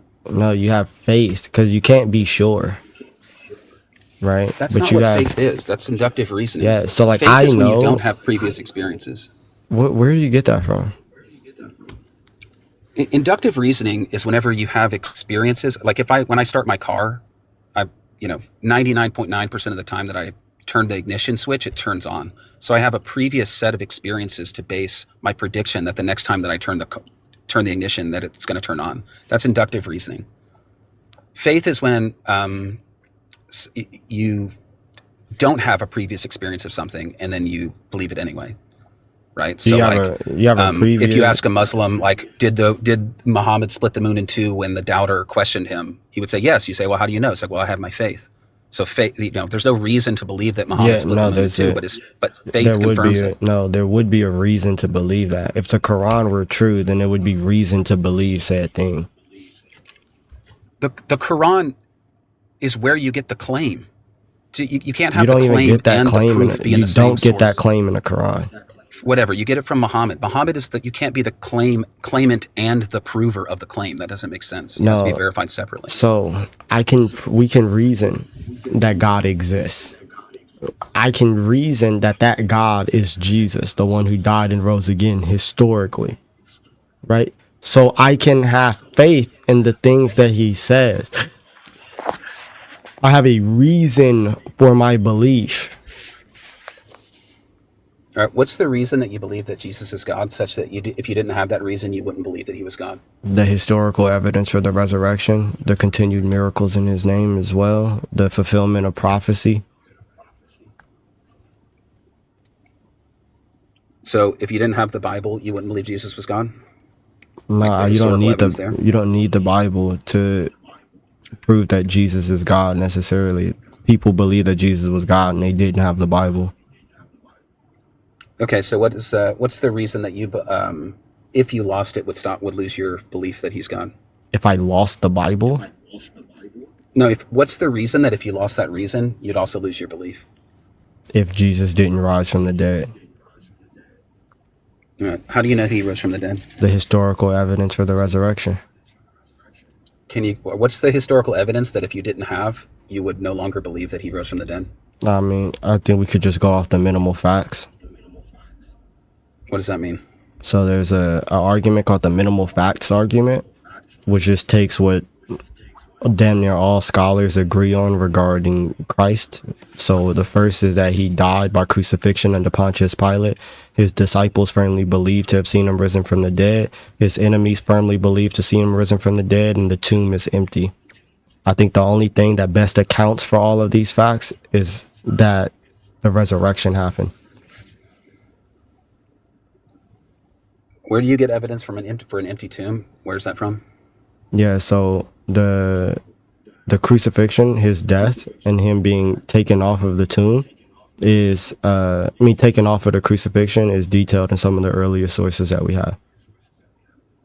No, there's no sources of crucifixion of Jesus other than the Bible. That's not true. I don't know where you got that from. Can you show me a contemporary claim, a contemporary source of his crucifixion? That's just not a Christian. Anybody? Yeah. I mean, other than the Bible. Yeah, like a lot. Show me. Show. Okay.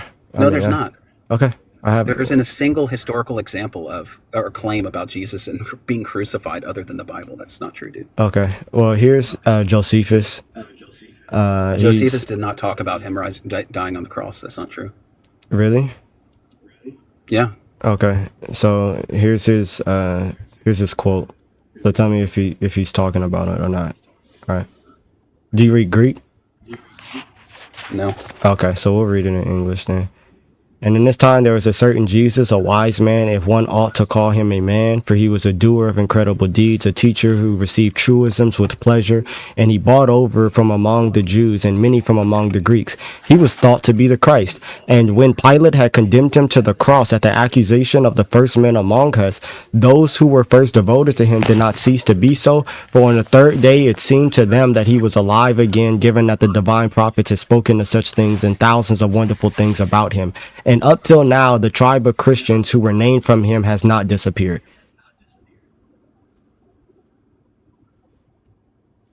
Tell me if he's talking about the crucifixion when it says that Pilate had him condemned to the cross. Is that talking about the crucifixion? It is. Okay. So is that somebody outside the Bible that's talking about the crucifixion? Yeah, sure. Okay. You want another one? No, I'm wrong on that. It doesn't. Look, here's the thing. You can't use people's claims to establish like miracles. It just doesn't work that way. You want a can't Roman say historian? These people said a thing. Huh? He's a historian, by the way. You want a Roman historian? Look, you don't understand how like miracles get established. You can't just say, well, people believed it, so it must be true. That's not what I said. But that's why, yeah, it is. You said that disciples believed it. I said that, and they were convinced enough by it that they would die for it. No, I gave 4 minimal facts. And I said the only thing that best. Yeah, but when I asked about it, explains. I asked about the empty tomb fact. That was a minimal fact. I asked, how do you know there was an empty tomb? Yeah, because his the death earliest is like so irrelevant. People die. People don't raise from the dead. No, it's that he died by crucifixion under Pontius Pilate. Cool. You also said that there was an empty tomb was your third minimal fact. I'm asking you about that because one. The earliest sources that we have, the first century sources, explain that he was taken off of the cross and buried in a tomb, as well as the testimonies of the people who tried to Deny I'm the asking you about the empty tomb. Yes, that's why I said the people Okay, so where's the empty tomb? Where do you find an empty tomb? in Jerusalem. There are 7 tourist sites that all claim to be the one. Which one is it? It doesn't And how do you matter. know? It does, because that's how exactly how these lies get hidden, is in these like details, What? right? No, If it's a lie, you're going to hide it behind the uninvestigatability of which tomb is it? Oh, it doesn't matter. There's an empty one.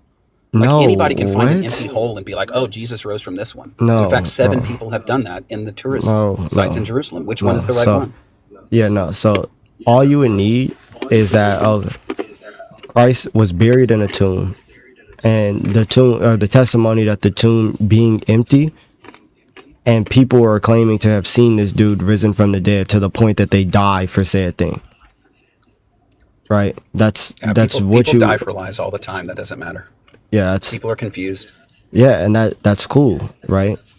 You're saying that people die for lies. People don't die for something that they know to be a lie. So That's that's not why, true. People die for things they know that to be a lie all the time. like who? Like gang members who are taking the fall for their leader. They don't die for said thing. Yeah, they might. They might go into Who? death Do you row. have an example? Yeah, people in the mob, like the guy who died for Whitey Ford. I don't remember who. Who? If I can come up with an example of somebody who died knowing that they didn't commit it, would you stop believing in Jesus? No, it doesn't matter. No, The it point is that does. this It does because testimony. I no. asked you So where the empty tomb was, and you said testimonies. no, no. You said what's the evidence for the empty tomb? That's why I was explaining No, I to said, you how how do you we know there's an know. empty tomb? And you Yes, said because testimony. So it goes back again to people talking how do you about it. think you know that anything is historical? History is a fuzzy thing. You can't really know 100%, but we can get to like reasonable conclusions Oh, somehow. okay. And I'm saying that the reasonable conclusion, given the historical evidence, is that Jesus Christ actually rose from the dead. I can know that he was No, buried in a because all you tomb. have is some I can know that testimonies. he That's was not buried. enough, dude.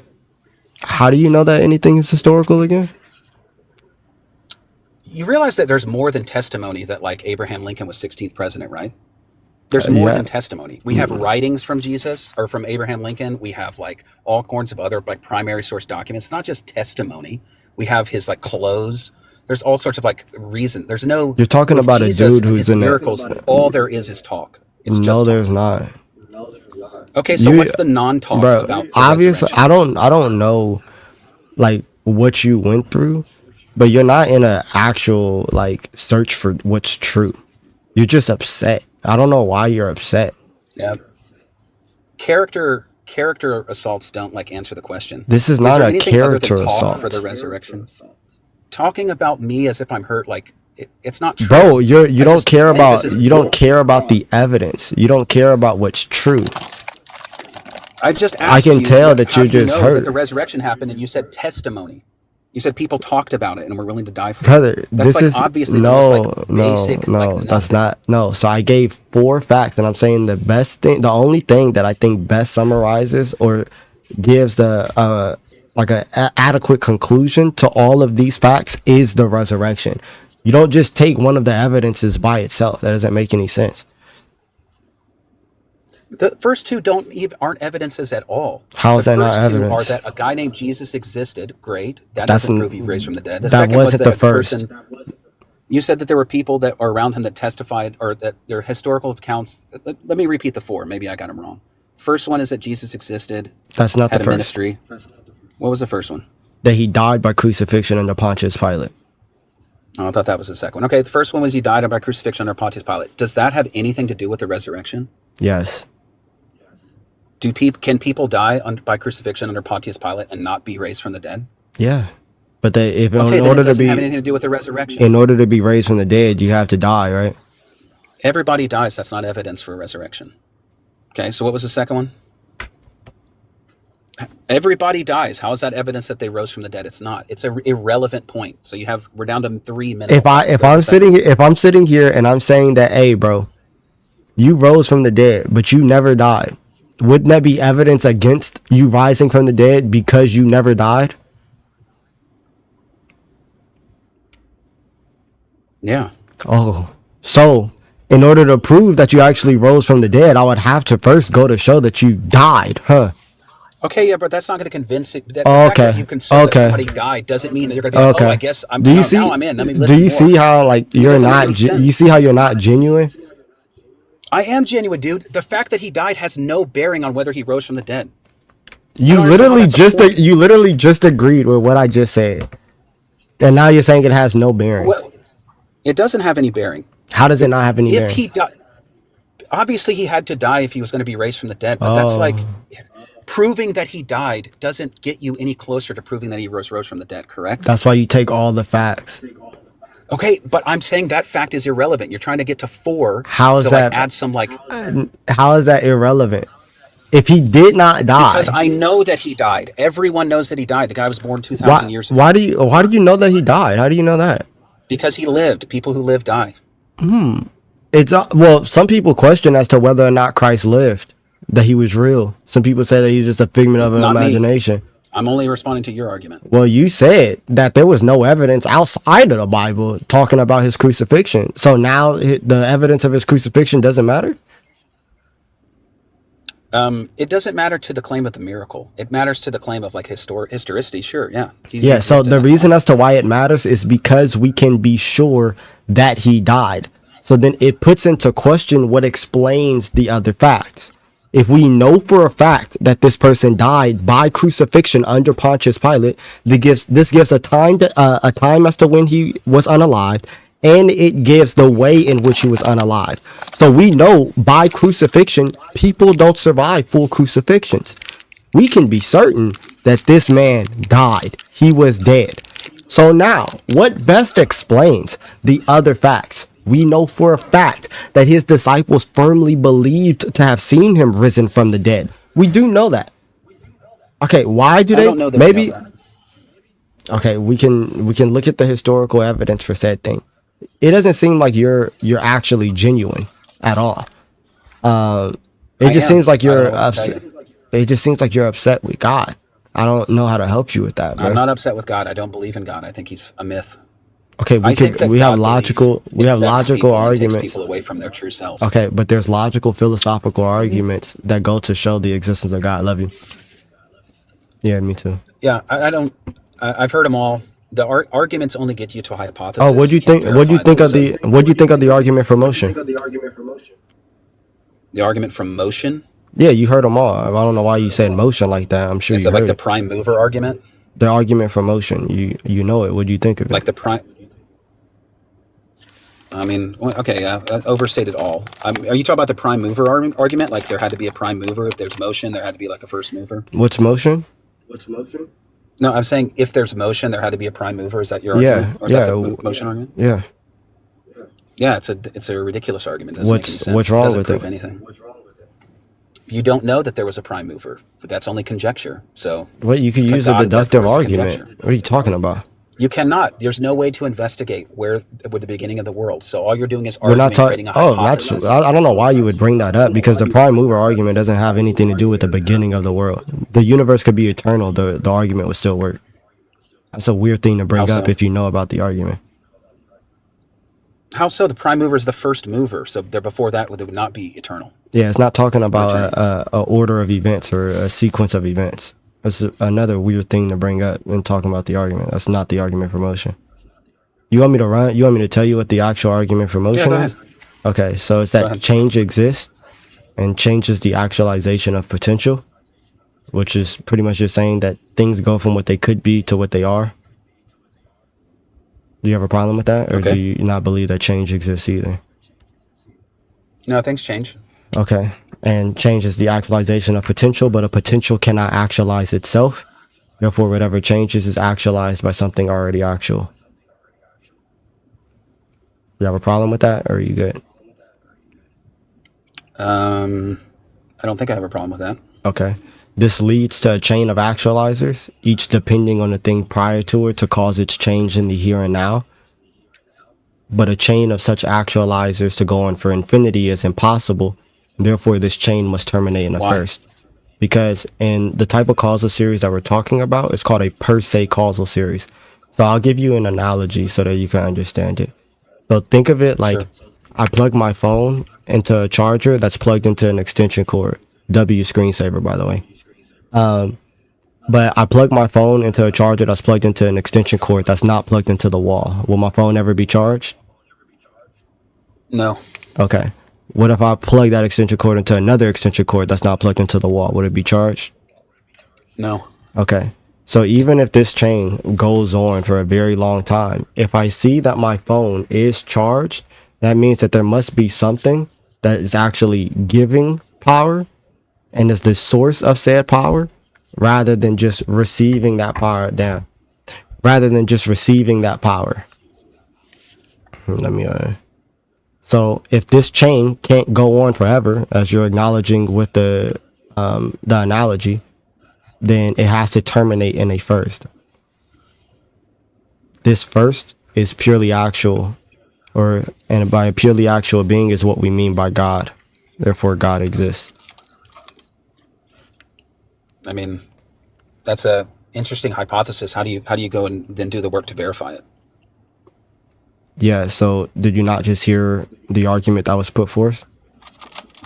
Arguments don't get you past the hypothesis stage. If you're gonna What go are from a you hypothesis talking to about?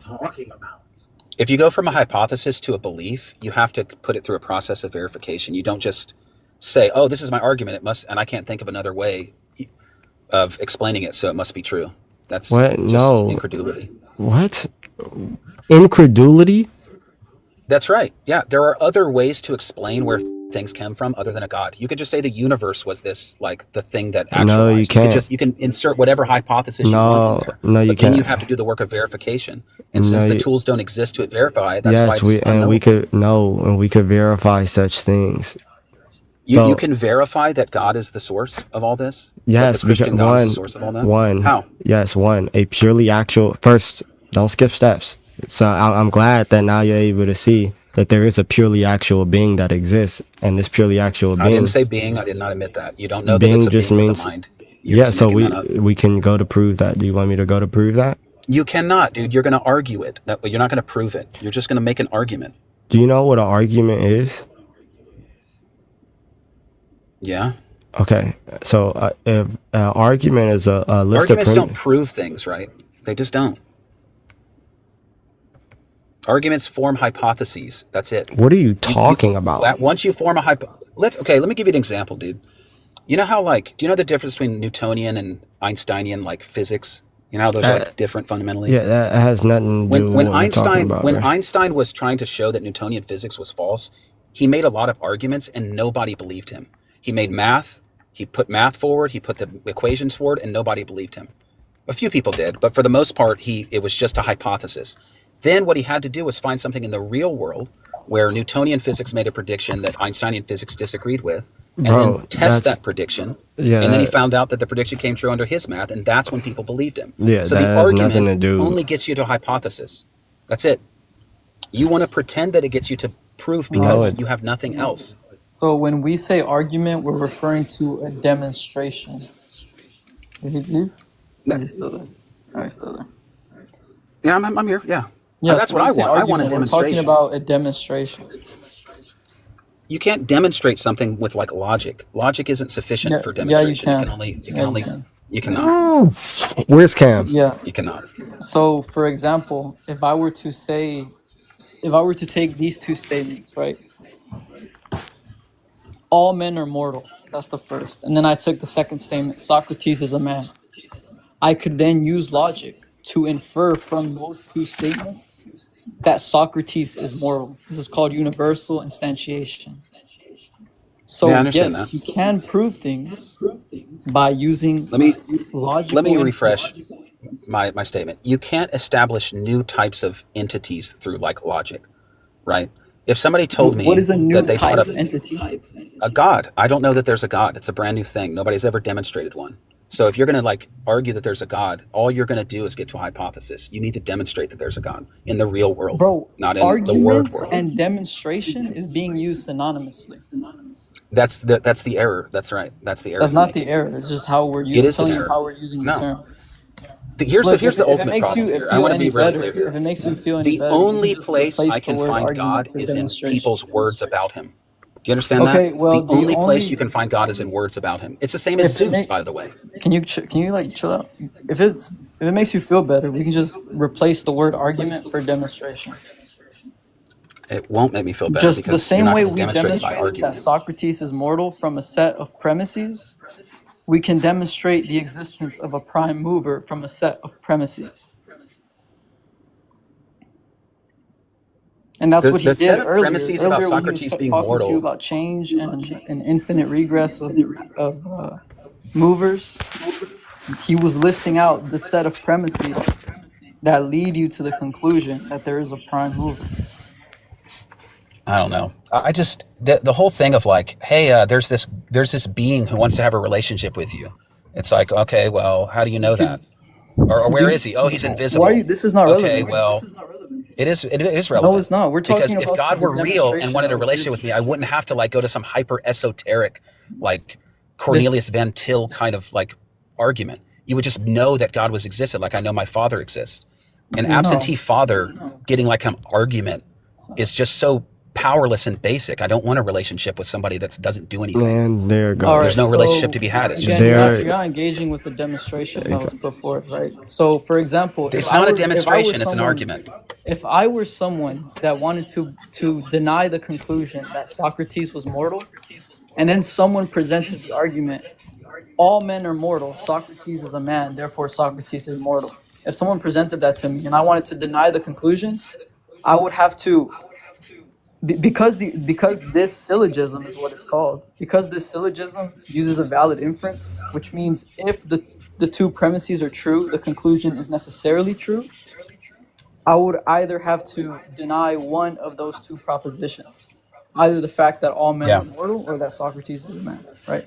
So he gave you a syllogism earlier with the conclusion that there is a prime mover. Now, to my knowledge, the syllogism he gave you was valid. And so if you want to deny that conclusion, you would have to deny one of the premises. That's how you engage an argument, which I don't. Here's the problem with that. I don't know how the universe. I don't know what it's made out of. I don't know how it started. I don't know if there was a okay. beginning. The tools to investigate that question don't exist. And so I was simply like agreeing with that to Brother, get to the end of brother, it. you can The Because problem believe. with what you're at saying, the very end of the day, everything that you're saying is just words, and again, there the is no problem, demonstration. And that's why when I came in, I everything talked we're about saying God is being the great words. physician. Well, like you want us That's to say right, but things it wouldn't be if it's it was real impossible to say power. something that's not a word, dude. Yeah, but you could demonstrate Look, something that's not a word, right? look, look, look, If God was the great physician, you could look. The demonstrate that issue without with what words, right? you're saying, please pay attention. The issue with what you're saying is that you don't know how the universe started and yada yada. That's right. Nothing in his syllogism even included the term universe. It was not mentioned not once. So when you bring that up, you're talking about something different than what he's talking about. I'm talking about the set of all things that existence exists. That's what I'm talking Again, about. the I don't know set of why all existence things, exists. another term that was never used in his argument. It doesn't matter if the term was used. The Yes, idea it is that does. You're not denying it the does that argument, bro. the causal part of all this is a God, a prime mover. Of all this, That's the what is this that we're conclusion, talking dude. about? Like, Right, but what is obviously this you're that we're denying talking the about? conclusion. What is it that you're saying that God created If no one in this prime said, mover thing? bro, no one mentioned anything saying about creation, the start of the universe, anything like that. No one said anything So like that. what So is it that here, you're saying God is upholding? it's either you disagree with one of the premises or the conclusion just necessarily follows. If you don't disagree with any of the premises, then the conclusion necessarily follows. Yeah, I just don't think that arguments get you to what you're talking about. I You think it's just weak. don't know what an argument is. Yeah. I think that the God that you believe in claims to have powers that you can't demonstrate, and that's a problem. And Yeah, that's the end I'm of gonna it. He just gave you a Whether demonstration I that agree with some hyper God doesn't esoteric exist. argument is irrelevant. Oh my days. yeah, I'm gonna move The on. people you label prophets. And this is exactly what I said. It doesn't matter. It doesn't matter. He just doesn't want to believe in God. That's it. Yeah, they complain that the argument for motion is ridiculous, yet they don't actually take the time to understand it or engage with it. He just don't want to believe in God. That's fine. I'd rather deal with the dude that's just like, well, I just don't want to believe. And then tight. So frustrating. Hello? Yeah, what's up? What's up? No, I literally just joined the live and I was like, oh, I'm curious because you said, I just saw the thing like, why aren't you Christian? Mm-hmm. Are you Christian? Hello? You're frozen. I'm frozen? Okay, no, you're back. Okay. Is that what you want to know? Like, do you want to, I guess, would you like to know my point of view of why I'm not Christian? Yeah. Okay. So I actually grew up Appreciate you, Fat apostolic. Rob. Huh? I was telling a homie he sent a gift. I was telling him appreciate him. Oh no. So I grew up apostolic Pentecostal, and if you know about that religion, it's pretty cult-like, in my opinion. Amen. I was baptized maybe like 8 times in my life. God. I Hey, yo. Hey. even at one point Are you serious? convinced myself I had the Holy Spirit. If you're Yeah, I'm sorry you had to go through all that. Yeah, I am so sorry. You got Oh, baptized more times than I've been to Disneyland, bruh. yeah, man, I was baptized. It's a very cult religion. Yeah, no, I don't really Very agree with bad. they church. You should do your research on that. No, I've But I've yes, interacted with them. yeah, no, it's pretty crazy. My little sister's still in there. I'm Yeah. not. I stopped being religious at like 12, I think. Jesus. So, but mostly I'm just telling you my story of why I'm not Christian and my views now. So I had a stepdad that was he's the one who brought religion in. My mom used to be Catholic. She would like pray to dolls because we're Mexican. And then she Wait, met she played a what? a Dolls? doll. Like Yeah, like she had perro, like a dog or doll? dolls, a doll. You mean Doll. like a statue? No, it was like a doll. A doll of what? I don't even know. And you That's said what she did that because you guys are Mexican? she was Catholic. Oh, yeah. But no, Yeah. we are Mexican too. I guess I don't know. I'm very border town. Anyways, He's Mexican and Catholic. Hey, if you be praying to dolls, you didn't tell me that. I don't know. This was back in like uh, my mom's like 50 now, so this was a long time ago. Oh, okay. They probably don't do that Yeah, no this more. was a long time ago. Anyways, so she became Christian when she met my stepdad, and he was very like abusive, and he was like Damn. a predator Oh towards me my specifically. days, bro. Are you And serious? a lot of the time that I grew up, it was, oh, mom, like he's trying to touch me. And it was like, no, ma'am, no, he's a man of God. And I guess ended up growing a very big resentment towards Jesus because it was a big excuse in my life for abuse. So yeah. And I think right now I'm at a point where I do believe there's something out there because I can't explain it, but I don't know what it is. And growing up apostolic, it was very much like, oh, mom, my aunt, she's Baptist. Is she going to hell? Yeah, she's going to hell because she doesn't believe in our religion. And that's specifically my religion, or the religion I grew up with. It was very like, if you don't believe in, if you're not apostolic, it doesn't matter if you're Catholic, it doesn't matter if you're another type of Christian. If you're not apostolic, you're going to hell. Jesus. So I grew up learning you couldn't shave your body hair, you couldn't cut your hair, you couldn't wear makeup, you couldn't wear cologne, you couldn't wear deodorant, you had to wear skirts, couldn't have an iPhone because it was the devil's phone. So I grew up being told if I put on sparkly eyeshadow that I would be going to hell. So that was like 10, 12 years of just, oh, if Jesus didn't make you with glittery eyeshadow, so if you wear that, you're going to hell. Even when it came down to my grandma with Alzheimer's, who was a very sweet lady, she was Catholic, sweetest lady ever. Like, one of my brothers, my dad's brothers, actually was murdered. And she ended up inviting the murderer into her house for dinner, and she forgave him. Jeez. And that's how good of a woman she is, or she Yeah. was. When she died, the first thing my mother told me when we got the call was, "Oh, poor lady, she didn't know Jesus. She's going to hell." She was Catholic though. She believed in her own thing. Yes, So I she ended up going up to, why do these good people get to go to hell when these bad people, like my stepdad, just because he believed in God, although he was doing these awful things, which he's in prison now, by the way. Awesome. Why is he still going to heaven because he believes in God? Hmm. And I go to hell because I wear makeup or my hair's dyed. Like, I don't, you know what I mean? Yeah. So I think that kind of drove me away. Yeah. I don't know if I'd ever be religious again Hmm. because of that, because I was put in such a bubble. But I always tell myself, if I were to be religious again, I'd probably be Baptist, because I've been to Baptist church before and they're awesome. Like, I Hmm. think it's really nice in there. But because of the excuses that I was told, like, oh man, he's got the Holy Ghost, it doesn't matter. Um, Mm. I was actually taken to a church camp one summer, and I felt like I was kind of brainwashed. There, I was speaking in tongues, Hmm. and the next day, like a week after I had gotten the Holy Ghost, I wore jeans, and my mom was like, "Oh man, you don't know Jesus anymore. You're wearing jeans." It sounds stupid, Are you but being this serious is what. though?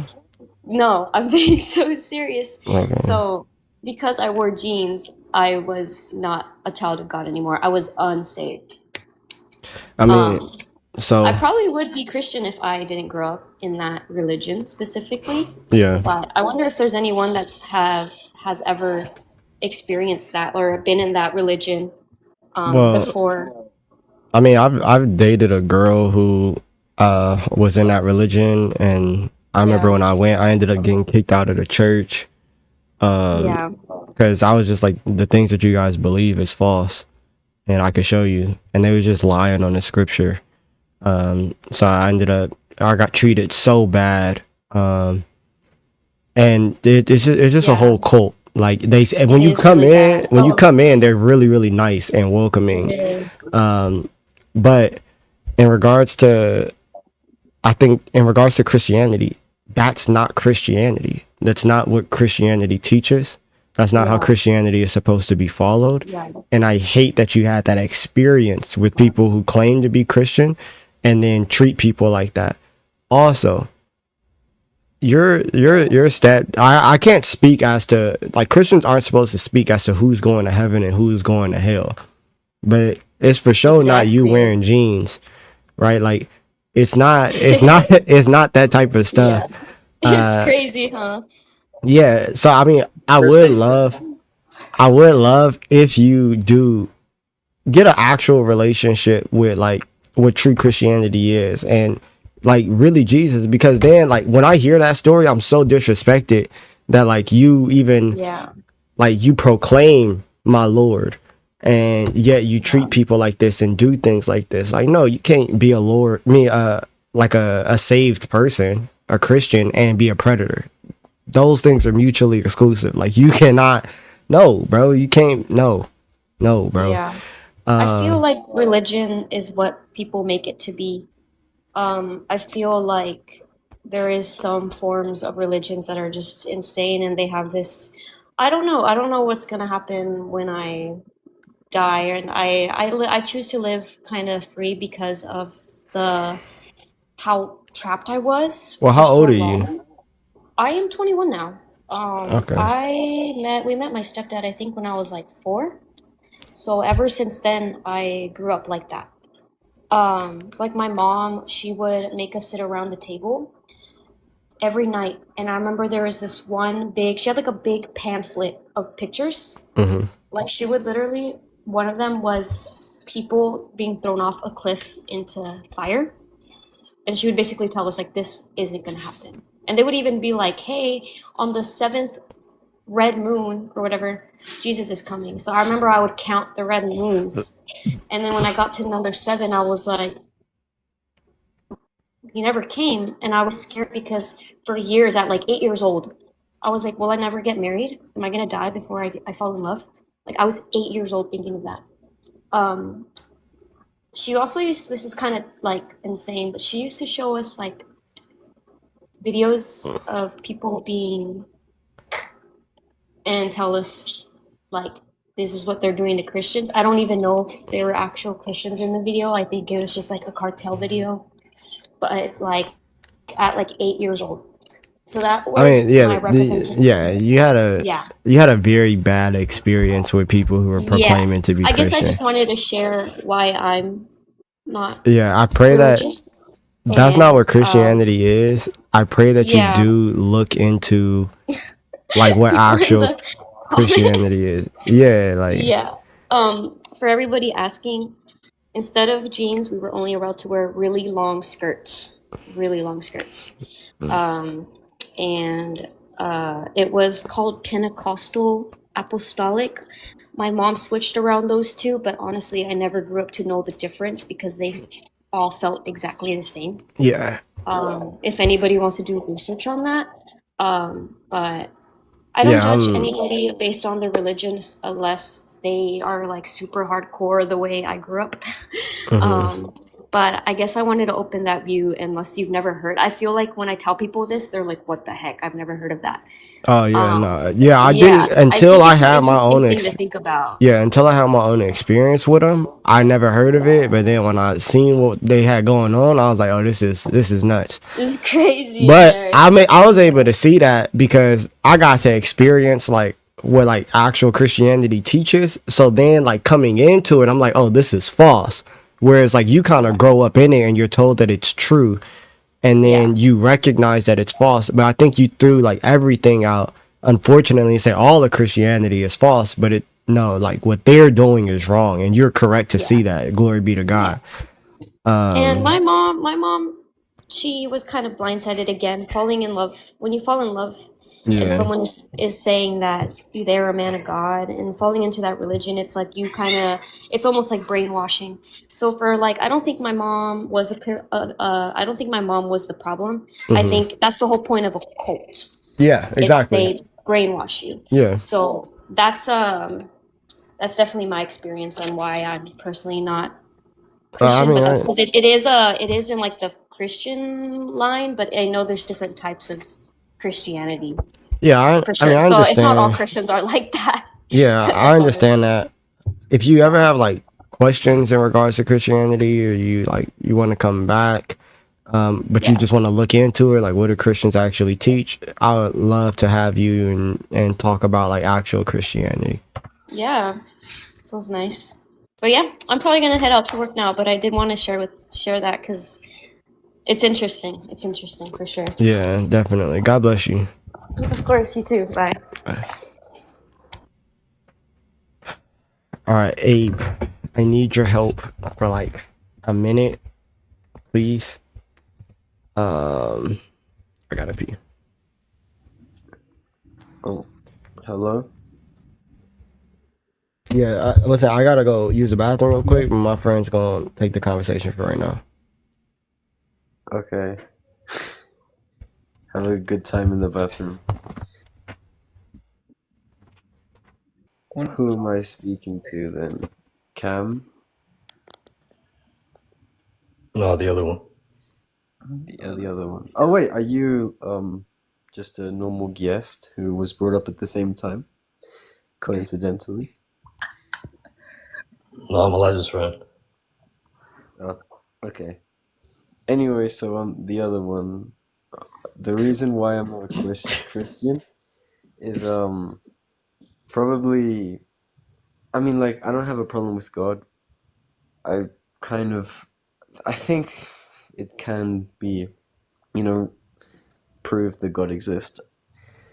But that being said, I mean, I'm speaking from the argument of contingency. I don't know if the first mover, the first cause, the whatever you want to call it, why that has to be a being.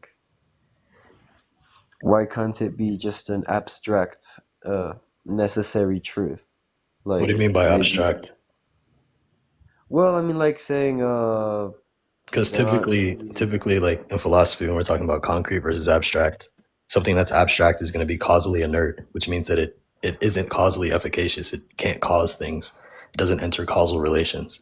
So if you're asking why an abstract thing can't cause things, it's just analytically true. Well, I was referring to I was referring to necessary truths and like the whole contingency thing. So like for example, would saying 2 plus 2 equals 4 be a necessary truth? Yes, but would it also be like an abstract thing?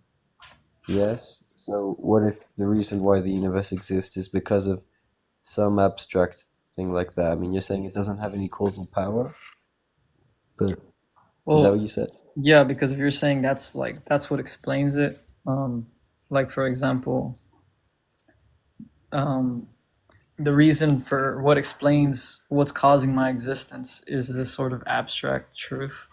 Again, this is going to entail some contradiction because by its definition, abstract things cannot cause anything. Okay, well, anyway, that's not even something that I have much of a problem with. Let's say, okay, fine, God exists. So it's a being, right? Like a being? Yeah. Yes? Yeah. Okay, I mean, this is kind of a big question, but how do you know that it's how do you know anything about this being? That's a great question. Yeah, so Thank you. traditionally we would start with the fact that this being exists, right? So Okay. like with the argument for motion, you would conclude with the fact that there's a first mover. And Okay. then from there, you would see what other attributes you could deduce from the fact that it's the first mover. So things like the fact that it's immutable or necessary, eternal, all powerful, these sorts of things is going to follow upon what we know like a first mover is, or what you need in order to be a first mover. This is rather what's entailed from being a first mover, I should say. Okay, so you said all powerful, eternal. Yes. So, for example, the thing with like it being eternal, um, because this first mover has to be purely actual, right? Which means it has no potential to change or to even rely upon another. If it was not eternal and at one point began to exist, then that would mean there's something other than it that explains its existence, which means it would not be purely actual. And so, it would just You would go through stuff like that to figure out like the attributes of this purely actual being, and then you would see the things that Abe was just talking about in regards to it being like all powerful, timeless, necessary, stuff like that. I have a question though. Let's say the creator of this universe is what you guys would call God, the purely actual actualizer. How do you know that the actual purely actual actualizer isn't like maybe a couple steps ahead of the God of this universe? well, How do you What are you? how do you know so if that we it mean if stops by at the God we creator mean of this like universe? so if by God we mean a purely actual actualizer, Yeah. then it's going to follow there can only be, or we can deduce the fact that there's only one sort of being, right? One purely actual actualizer. Because But of the how do fact you that if know there were that? multiple, then there would be something that makes them different, something that differentiates them. And if there were something that differentiates them, that means that one would have something that the other one lacks, which would entail that there's some sort of potential in one. But then again, if there's potential in one, then it's not purely actual.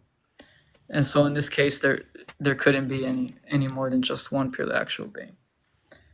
And so But if by how do you God know? we mean purely actual being, then there's only one of those things.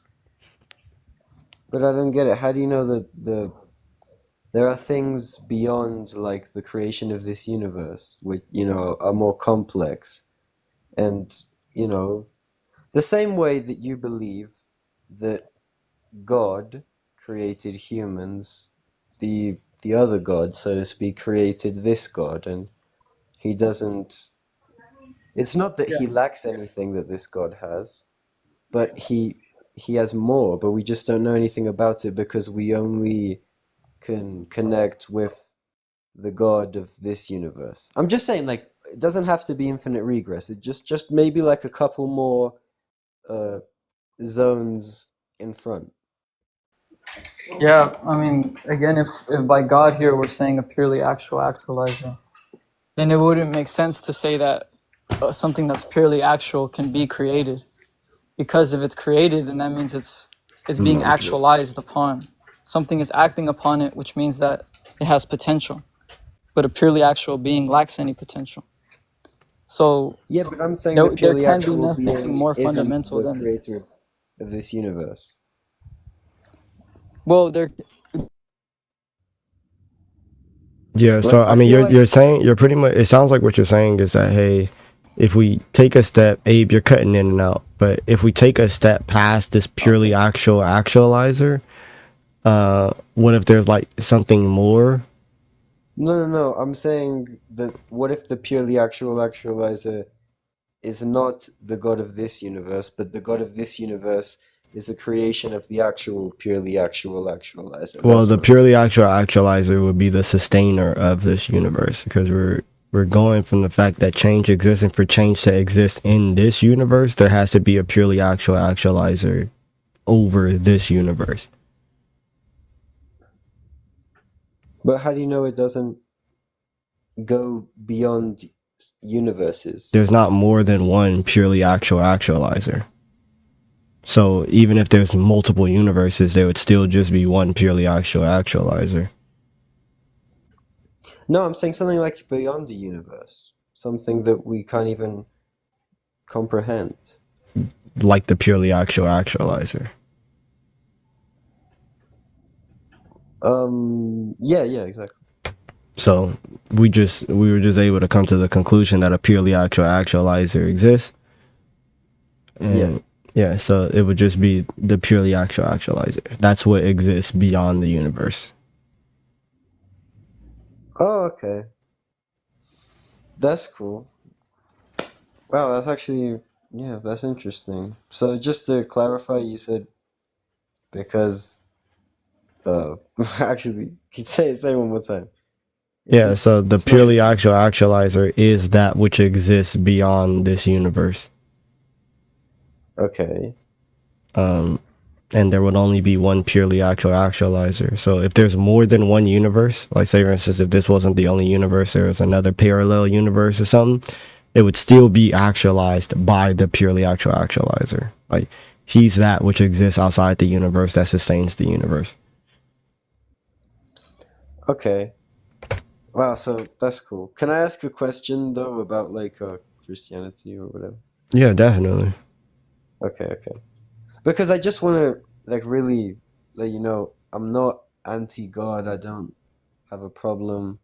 I'm pretty happy. I'd be happy to know that obviously there is a God and I can go to heaven when I die. All of that. I really don't have a problem with that. And also I don't have a problem with taking accountability for my actions. So when I'm talking to you here, I just want to let you know it's not from a like a personal emotional standpoint. It's just I'm trying to just really speak about like the facts and theology and stuff.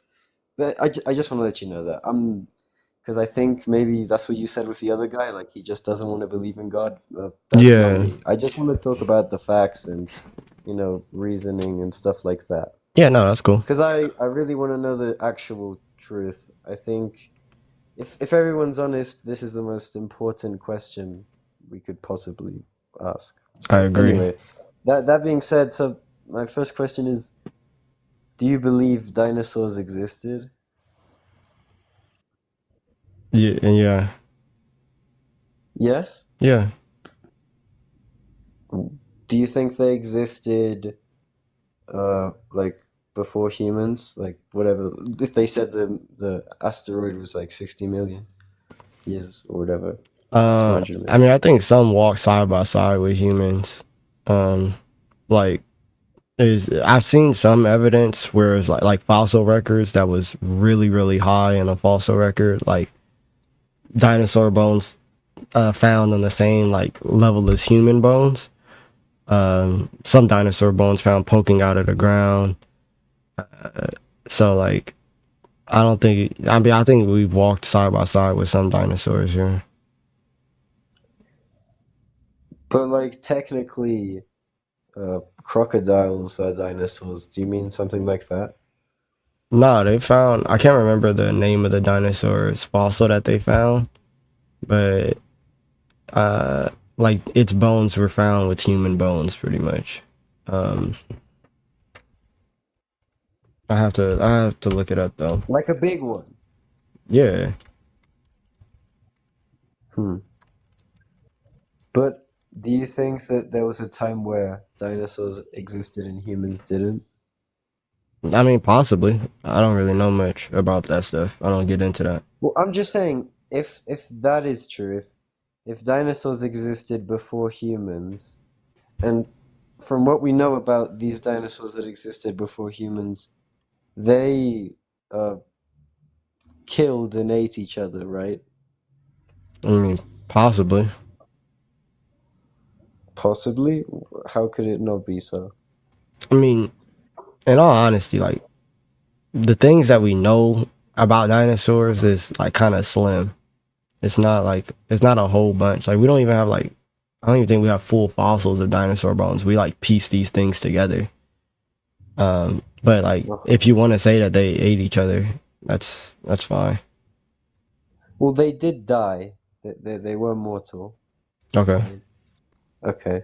Basically, the point is that they lived in a world, in an imperfect world, like sort of what you would maybe call the fall.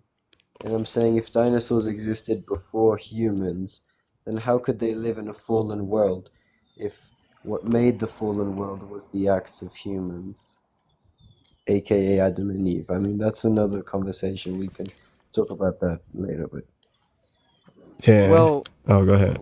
I would say that, I mean, I'm pretty sure various like denominations is gonna disagree on this point, but at least within the Catholic Church, the only thing you have to like hold to is that prior to the sins of Adam and Eve, that humans were not mortal, right? Humans were not capable of I death. thought Adam and Eve were the only humans. What? Yeah, so that's what I'm saying. Prior to their sin, specifically humankind was not mortal, right? So What? when But it comes to like other animals and plants, you can say those things were capable of death and corruption prior to the first sin, right?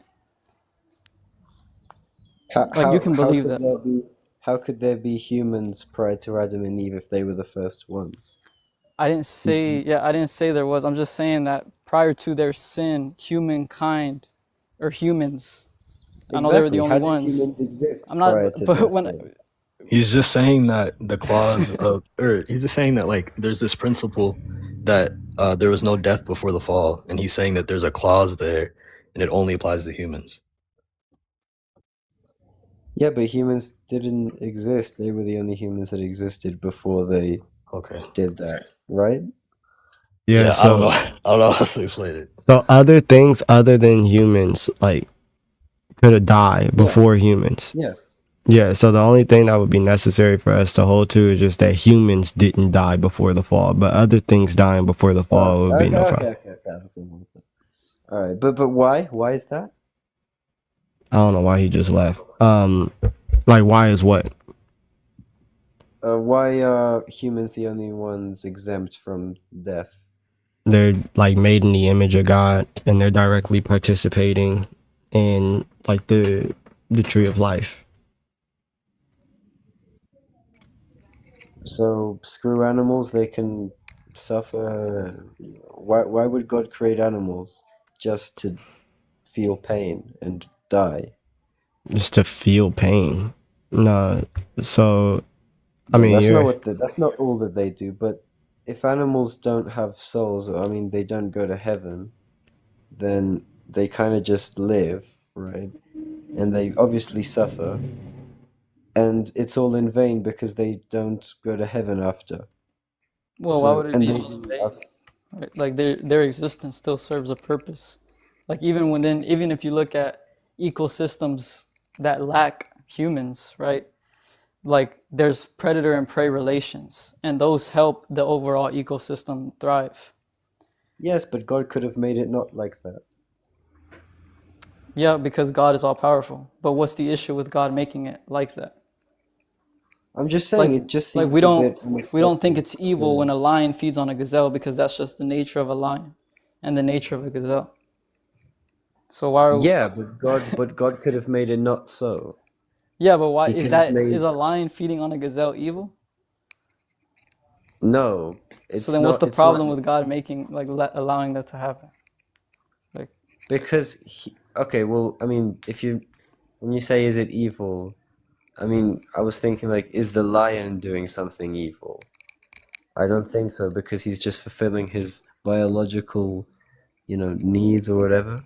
yeah, like nothing But morally evil is occurring when the lion does that. So like God could have really, made it to where a lion doesn't eat a gazelle, but what's the issue with him making it to where he does eat a gazelle? Like he could have done either or. because the gazelle feels pain, obviously, and the gazelle would rather not be eaten alive. Maybe. Do you not believe? Because If the yeah, like gazelle would if rather? I mean, yeah, I mean, if you gave a gazelle a microphone and taught it how to speak English, would do you think it would say, if "Hey"? plants would rather not not be dead either if you gave them a mic and been able to speak English. Put it like Exactly. So I'm just saying, it just seems like their death, the gazelle's death in this case, is unnecessary because God well, created a world in which it had to be like that when, if he's all powerful, he couldn't have. yeah, we Now, agree I'm it's not saying I even unnecessary. disagree with this, but wait, what? Yeah, I mean it's unnecessary, but we don't see like any sort of real problem with it. I mean, just look, think about it. You're a gazelle, okay? Just try to imagine that. So, you're a gazelle, right? You didn't ask to be born. You're just a gazelle. That's all you are. And you don't have a soul, but you do feel things on a physical level at least. So you feel pain. Because basically the point is that when I say, oh, why do bad things happen, to humans and everything and wars and diseases and whatever, stuff like that. You're like, oh well, that's because of the fall, right? Is that the reason that you give? The reason why pain and suffering and evil exists or whatever. We won't talk about evil. We'll just talk about pain and suffering. Well, it Is the depends what reason kind of for that suffering you speak of, because there's going to be different kinds of well suffering. like physical pain? Yeah, there's going to be Like different kinds of physical pain that's inflicted. Because we can say one specific kind of suffering exists for the reordering of justice, right? Like for example, someone commits a crime, and we inflict suffering upon them by imprisoning them in order to reestablish justice, to maintain justice. And this inflicts suffering upon the individual, but it's for the sake of justice. And that's perfectly fine. So that's one kind of suffering and why it exists. There's natural suffering, right? Like the corruption of nature. So when fire burns, oxygen is consumed, right? Or when a lion feeds a gazelle is dead. This is called yeah. like natural corruption. Yeah, but with that one and with the first one, that is already after the fall has happened. I'm just talking about why suffering exists, why that happened. And I'm asking, is it because of the fall? Because For that's what who? I've heard a Like lot. when you're asking why suffering exists for For humans, for humans, humans, for humans. that would be because of the fall. Okay, right. So the point is, if the reason for suffering, and we'll just use physical suffering, like For they humans, stub their yeah, toe. like specifically for Yes, humans. for humans. Okay. Like, and we'll just use the example of physical suffering, like stubbing your toe, like, ow, that hurts, that's suffering. That's not what would happen in heaven, for example.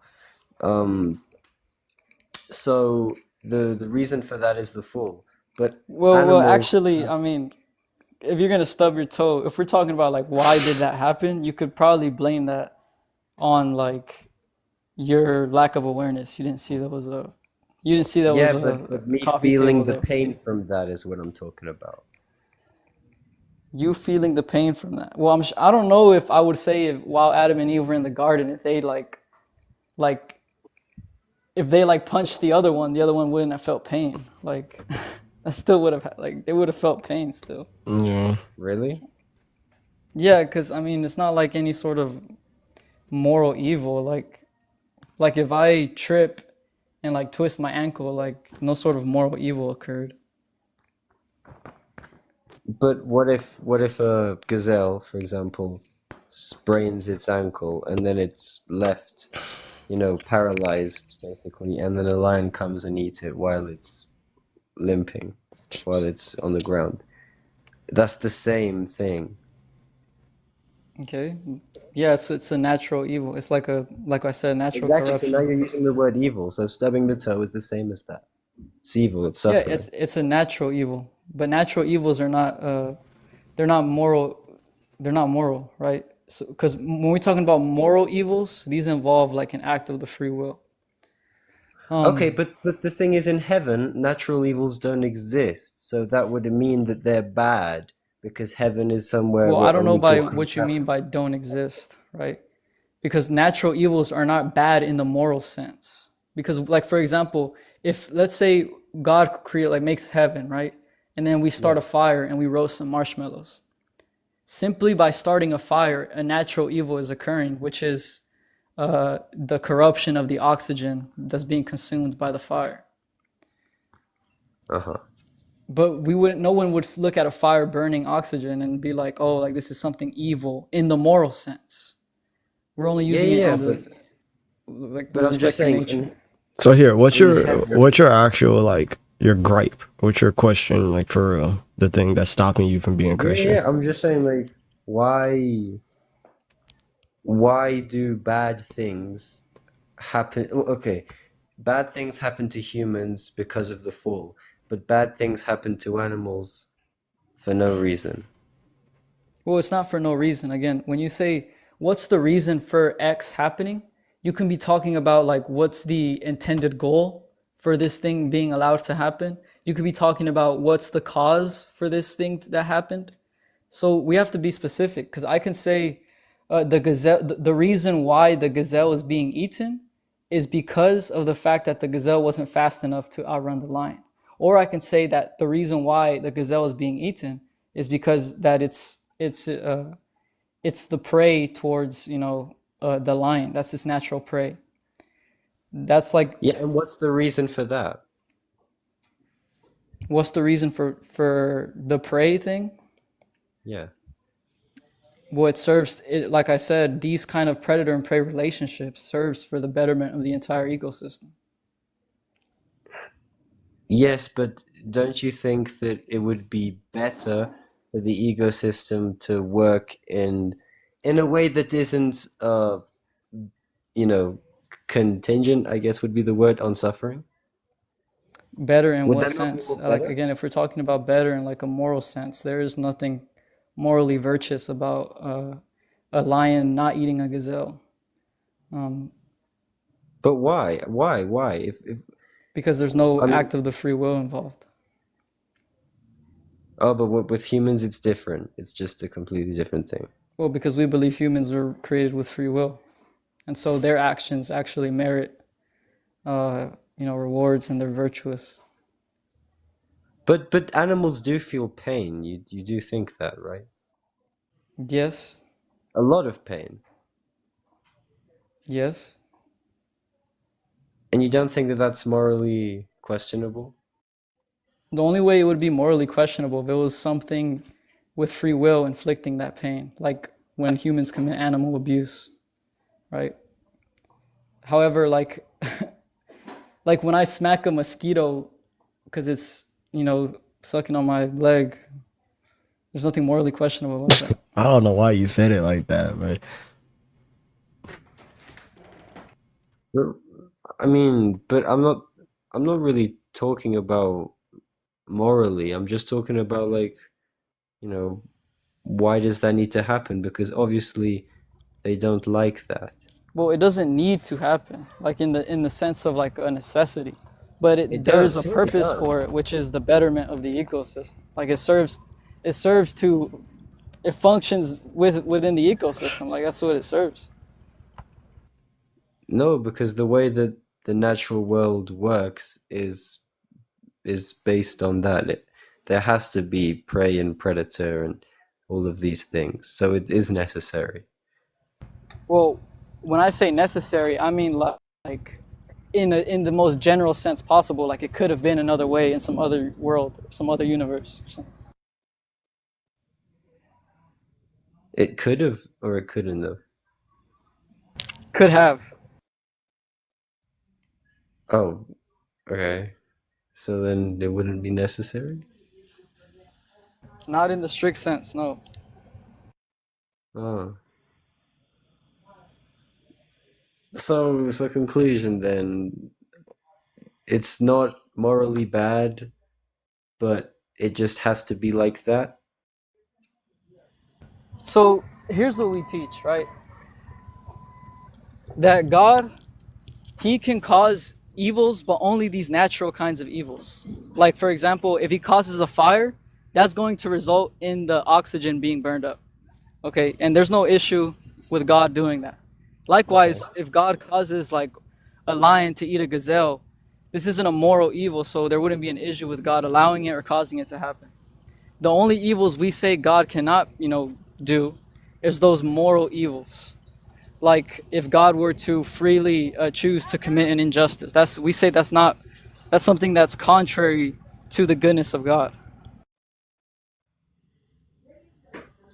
But I don't understand and I'm really not just trying to disagree with everything you say here.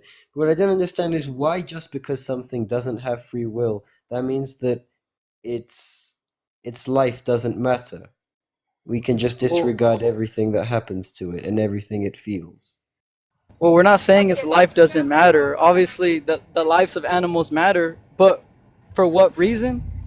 Well, for example, if there were no cows or no gazelles in existence, that would mean a lot in terms of our food supply and also just many of the ecosystems around the world. That would affect Yeah, but many. it would just adapt differently, but it would still work. It's not like we would be living less efficiently. Everything on Earth would just adapt to that different circumstance, Yeah, right? but the whole point is that it still serves a purpose. So just saying that because it's not a moral evil, its life doesn't matter, doesn't follow. Because at the end of the day, it still serves a purpose. Yeah, but I'm saying that it's what happens to it, what it feels. You're saying that's not a moral question. It's not. Just because it doesn't have free will. Yes, But it's not a humans are moral animals as question. well. Humans and animals are similar in the sense that they feel kind of a level 1 pain, which we can say is physical. So you're saying, but it's weird because you're saying if a human like wait. So do you think that it's a morally evil thing for a human to be uh killed by an animal? No, it's not. It's not on. Like, there's no moral evil committed by the animal because again, the animal is just acting on its instincts. It's not acting out of a free choice. So, for example, if a baby were to cry all night and keep its parents up, and now the parents are sleep deprived, the parents were harmed by the baby's crying all night, but it's not the baby's fault because he didn't choose to cry, right? He doesn't have that level of intellect yet where he can choose such things. So he's just acting on his instincts at that point. So you think pain and suffering don't equate evil, or wrongdoing. to moral evils. It doesn't. All pain and suffering does not immediately equate to moral evil. Moral evil is Okay. going to be an act of the free will. So if I freely Okay. will to do something like morally evil, then yes, that would be wrong. But things like natural evils or things that are not an act of the free will, but an act of instinct or whatever the case may be, is Does not going to natural be evil moral evil. exist in heaven? Does natural evil exist in heaven? Like, what do you mean? Yeah. Does fire exist there? Like, things Well, are yeah. gonna, the way in which we do. Does whatever evil that isn't moral or whatever based on I mean, there's free there's will. moral evil that took place in heaven, like when Satan decided to go against God. Right? That's a moral evil that still took place in heaven. Oh, okay. But I thought heaven was void of evil. So this is why in the book of Revelation it says that a new heaven and new earth is going to be created. Right, so the heaven, like as a present, essentially is going to pass away, and new heaven and new earth is going to be issued in with people who've aligned their will with God. So like God pretty much created these beings because it's good for him to create us with free will, both angels and humans alike. And then those who align their will with God will be able to participate in God and enjoy his creation, which is going to be the new heaven and new earth.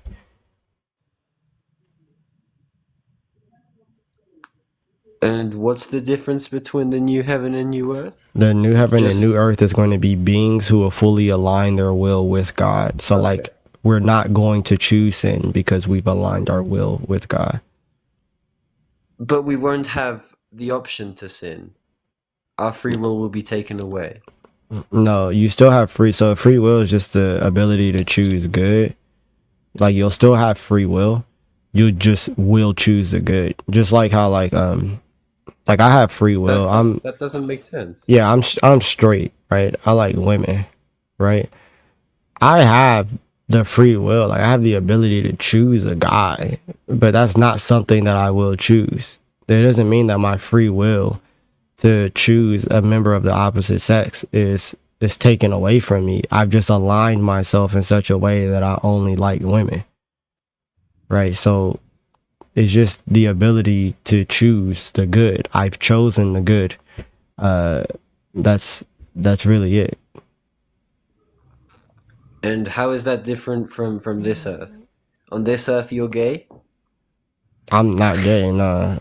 On this earth, bro. On this earth. On this earth, you're gay? no. So on this earth, from your analogy. yeah, no. What? No. So on this earth, right? Well, It's me. you said on the new earth, you're straight. That's not what I said, bro. Well. That's what you were. No, I gave you an analogy of how Exactly. yeah, I gave you an analogy of how having free will doesn't mean that doesn't mean that, oh, if I don't choose the other option, I don't have free will. That's not what that entails. That's what I'm showing you. I'm saying that I have free will right now, but I will not choose the other option. It doesn't mean that I don't have free will. And that's how it is in the new earth. But I'm saying in the old No, earth, that's how it is now. You just have I'm saying that in the new heaven and new earth, you have people. Obviously, I get that. Yes, I'm saying in the new heaven and new earth, you have people the same way that I will only choose women. Yes. In the new heaven and new earth, you have people who will only choose God. That doesn't mean that they don't have free will. It's just that they only choose God now. Out of their own free will, they only choose God. Yes, I do get that. But what I'm saying is, so that's the new earth. In the old earth, what would it be like? So today, you still have the ability to like, oh, I'm gonna follow God, right? But your will is not locked. It's not set in stone yet. So you're still making your decisions as to who you're going to choose. And why does God value that? Because he gave you a free will so that like you have the actual capacity to love and to be virtuous, to choose to participate in goodness, in a sense. So But we didn't choose to be born. did we? Yeah, as in, Well, I'm just saying, if we didn't choose to be born, then what's so bad about us not choosing to be born in the new earth? those who participate in the new heaven and new earth are going to be those who have passed from here and have chosen Christ. Exactly, but what's So so bad about just if you skipping want to that step? participate, then you haven't actually chosen God. Yeah, but we haven't actually chosen to choose, to have the choice between choosing, between God and uh, the badness or whatever, right? What? Because if we didn't choose to be, or if we didn't choose to be born, then we didn't choose to be able to have the choice of goodness and badness. Sucks, bro. Now you got a choice. Well, You're born now, bro. Now you got to pay taxes. This is yeah, what it exactly. is. But I'm just saying, why can't we just skip this step? You Because we you were can't. already wronged. Yeah, but why couldn't God make it like that? Yeah, because when he creates free beings, he gives them free will to freely choose him. Now Yeah, but he didn't. the But he didn't way give us free will to make the choice to choose. how he, if you don't exist, how he gonna do that? Yeah, exactly. But us existing means that we're forced to make a choice. Okay. Isn't that kind of like bad then? Because shouldn't we be able to, choose to be able to choose? No, that's dumb. That's one of the dumbest things I heard today. I'm not gonna Well, I hold mean, you. yeah, I guess you're saying it's impossible, but like why can't I mean, why can't we just be like something Why can't we beyond exist our before body? we exist? Why can't we be rational before we're Yeah, rational? yeah. Yeah. I'm like, yeah, well, but why is it so bad? Like your physical body, why can't before that you have like a spirit, but it's just kind of dormant and it only gets awoken for like once 1 second, and in that 1 second you're asked the question, hey, do you want to remain dormant forever as a spirit, or do you want to live and live a painful life, but you have the possibility to come out of that life and go to heaven forever? Yeah. That's crazy, bro. Why is that crazy? I mean, hey, bro, that's a fantastic question, bro. It's not a good question, bro. Like, Why not? please lock in, bro. Wait, why is that a bad question? Bro, you're just saying, like, because you're just gonna continue down the line. Like, all your actual problem is that you just don't like your current state, or you don't like the way in which God does things. So the more answers that we give, you come up with other hypothetical situations, and just say why this, why this, why that. You could do that for infinity with somebody else. I'm not gonna be here to listen to ridiculous questions or hypotheticals you come up with. I'm more concerned with somebody who's actually engaging with reality and trying to figure out stuff of how to navigate this reality. Now you can go on and you can have whatever conversation you want with somebody else. I'm not interested. I'm sorry, I didn't mean to make you upset. No, I'm not upset. I've been here for 3 hours, and you over here talking about why can't we be like dormant and then awake for a second and then go back to sleep? Like, bro, what are you talking about? So But why is that bad? I'm okay, bro. I'm not here. I'm trying to be patient. I'm not saying Okay. that it's bad per se thing. I'm saying, one, it's not reality. Two, you don't even know what you're choosing. You haven't aligned your will with God at all. You're just saying yes or no to a situation where you have absolutely no idea what this is, which is why when Adam and Eve are created with a rational soul, right, they are created in order to liken themselves unto God. They have this relationship with God. You contemplate God. You're actually with God. You're studying God. So then you're likening your actions to God. So it's not just a yeah, no. No, it's not that, which is why it's a dumb question. So he gives you the ability to liken yourself unto him. That's what you're supposed to do. Now, if you don't want to do that, that's up to you. To each his own. Yeah. Okay. But I really don't know why it's a dumb question, because you're saying God values our choice. Yeah, Is that what so you're saying? your choice, right, is making sure it's not just a decision of like, oh, do you want McDonald's, Elijah? Yeah. No, it's actual likening yourself unto said goodness. So the way in which you're being actually good and virtuous is through your actions. Right. So then he gives you the ability to make good actions and good decisions to align yourself with him. So you trying to reduce and negate the good actions and good decisions to just a simple yes or no doesn't make any sense. You don't, like, if I wake you up for a second and just ask you a question, right, even out your sleep, you're not going to know what you're saying yes or no to. Like, it's going to take you, say, if I wake you up out of your sleep at 3 o'clock in the morning, you're in deep REM, and I'm like, hey, where's the keys? You know, what? It take a little second to contemplate. What if you were given more than a second? Yeah. What if you're given like 65 years or 70, right? And you have the actual time to contemplate the Lord, to figure out that which is good and to choose to follow that. What if that was the case? That would be cool, huh? I don't understand who would choose not to do that. Yeah, exactly. Which is why he blesses us with the goodness of existence and being born and the time to contemplate him in order to liken ourselves unto him. Because who wouldn't choose that?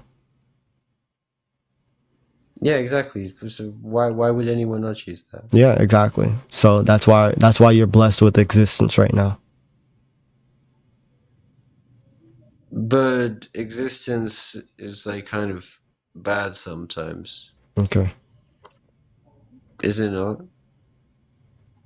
It's not like perfect.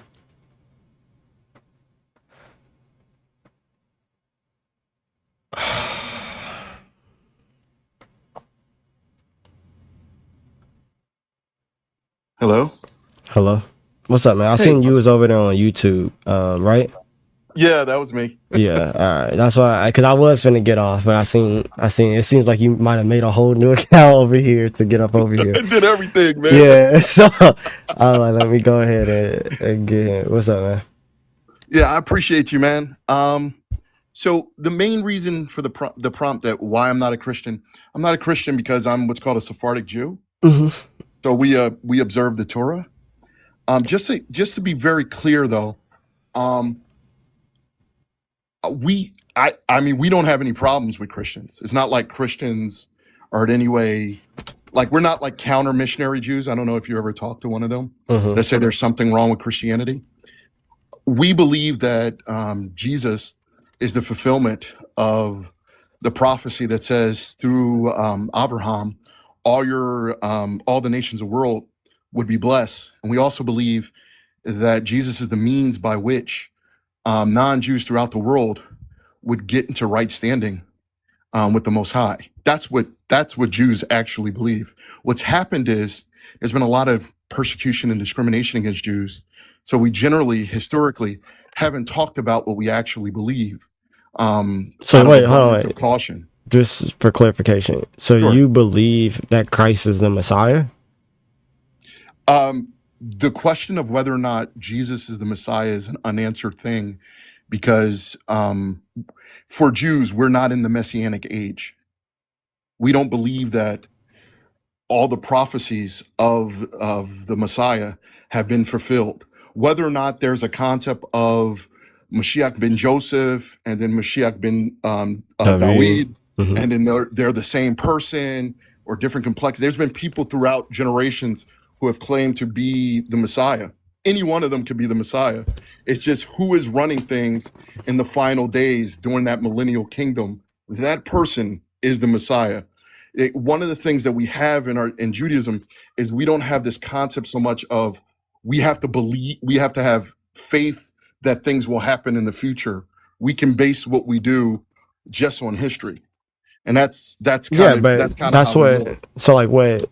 what the prophet David says, or what David says, is that like his salvation comes from his belief in his Messiah.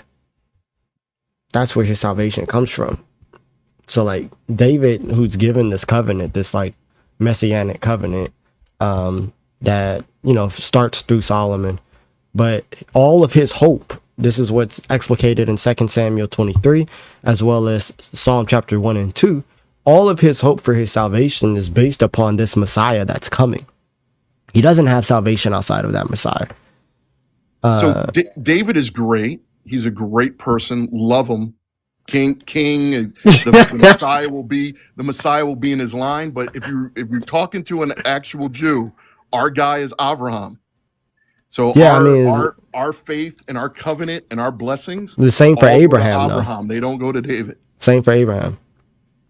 What do you mean the same for Abraham? I don't His, know of any scripture where Abraham says, I'm believing in a Messiah. It wouldn't make yes, sense. literally, when he offers up his kid to be sacrificed, what does he name the mountain and why? Yeah, but see, that's the distinction that you might have. Because Jews, we believe in the fact that the fact that he was willing to sacrifice his only son, it is upon that basis and upon that merit that we get God's grace and mercy through the 13 But attributes of God. But okay, but what Abraham says in regards to this sacrifice is that on this mount of the Lord, it will be provided. Correct. Okay, so And that's why we sacrifice on that mountain. That's why the temple was built on that mountain. and that's why Jesus was crucified on that mountain. So It's because John, you've done a leap now because we know that Jesus was not crucified on that mountain. yeah, we do. But so what he says, right, is that on the mount of the Lord it will be provided. Abraham is pointing for this upcoming salvation of the way in which all the nations are going to be blessed, which is right in the next verses, right? The way in which they're going to be blessed is when this Lamb of God is provided on this mountain. That's what Abraham says as well. Correct. I do not disagree that Christians, Jesus in Christianity represents the Lamb of God that is sacrificed and slain. No, I'm saying before the that foundation Abraham of the world. believes in this coming of the Lamb where God's sacrifice and anointing is going to be provided so that all the nations are able to be blessed. Abraham's blessing comes from his willingness to sacrifice, not from what he says after he was willing to sacrifice. The angels, when they glorify his act, it wasn't because of what happened after, what he said after. It was what he was willing to do before. And that was the willingness to sacrifice and bind Isaac. Why does he do that? Why does God want him to do that? God wants him to do that as a test of his faith and righteousness in God. For It's what, the though? manifestation of his. What'd you For say? what? For what? Well, I hope you're not saying it's for a sin offering because there wasn't no sin he had done. No, I'm not. I'm not necessarily saying that. No, but it's because it prefigures something. Well, the difference between prefiguring is that the Isaac binding is when you think about Yom Kippur and the Day of Atonement, there are 4 sacrifices on the day of Yom Kippur. Mhm. The first is the bull. It represents the golden calf and the Levitical priesthood because the priests have to be pure of their own sin. I'm sure we're aware of that. The last one, which is the lamb, okay, is a 4th offering there. I'm not saying that offering doesn't represent the sins of the rest of the world who is not Jews. But No, Jews so are the goats. what does Abraham offer on that mountain? He is willing to offer his son. Yes, but instead the ram is provided, right? I know a ram is provided. I don't go into whether or not Hold on. What the Okay. particulars of So with his son? instead a ram is provided, and then he offers this burnt offering unto God. Now, what's the purpose of the burnt offering in the book of Leviticus, chapter 3, I believe? Well, there are many reasons for different types of offerings in the Torah. Yeah, I know. And I'm asking Christians don't, specifically about the but burnt offering. What's but you're the a Christian. reason, You're a Christian, right? You believe Jesus is the Paschal Lamb, right? brother? What's the reason for the burnt offering? Well, historically, I'm just in a bur- in the book of Leviticus. Here, I'll go to. I there are think it's many reasons for different burnt offerings, so I don't know what you mean. okay. So I mean, generally, a burnt offering is going to be related to when someone missed the mark on something, but he didn't in this case. He actually satisfied that's the requirements. no. So a burnt offering is in Leviticus chapter 1. A burnt offering is offered, and it's shown as an acceptance that you are able to be in the presence with God. So then you follow up a burnt offering with a grain offering or a peace offering. So the burnt offering is what you bring before the temple, before God. You And then said Leviticus 1, Leviticus 1 what? Leviticus 1. Just Leviticus chapter 1, you're saying? Yeah, that's the burnt offering. That's the chapter that's detailing the burnt offering. And of what type of burnt offering? Because I think It's you're saying what I said, but you're not realizing you're saying the same thing. no, it's the burnt offering. Look, go to verse I 17. began with 4 offerings, and I said the first is the bull. Aren't you talking about the bull now? No, I'm not. I'm talking So about read what a chapter 2. burnt. Chapter 2 is talking about a grain offering. I'm talking about Are Leviticus we chapter using 1. the same? Are we using the same version? Leviticus 1 chapter 2. It's not about bull. It's not about a bull. Leviticus 1 chapter 2. Yeah, it's not about a bull. I don't know In what your that Bible, means. What does that mean? it's not about the bull offering. That's what What I is started by talking Leviticus about. 1 chapter 2? I don't understand that. Leviticus chapter 1 verse 2. Oh, that's okay. I don't say these things in English, just so you know. I would say Parak 1 pasuk 2. I'm trying to It says, speak to the translate. people of Israel when any of them say to you, bring an offering to the Lord, you shall bring your offering of livestock from the herd of the flock. Correct. So that's what I meant when I started by talking about the bull offering already. Yeah, I I'm talked about talking Yom about Kippur. I've talked about 4 offerings. I talked about the bull, what the bull represented, and then I the brought up with the lamb. purpose. I'm asking what's the purpose of it. It's detailed. So every single thing It's a voluntary offering. What to do you bring mean? before the Lord, and you offer it as an acceptance, because the burnt offering is a food offering with a pleasing aroma to the Lord. That's why it continuously says this, right? A burnt offering is a food offering with a pleasing aroma to the Lord. A burnt offering is a food offering with a pleasing aroma to the Lord. So I the don't disagree purpose, with you. okay, so the purpose of the burnt offering is you offer this unto God to show that you are in good union with God. You are doing something that is supposed to be pleasing to show that you are actually in good standing with the Lord. Now, what Abraham offers in Genesis chapter 22 is a burnt offering. So the sacrifice that he's offering is a sign of reconciliation or of good standing with God. So The this re- goes back to my same point with the bull.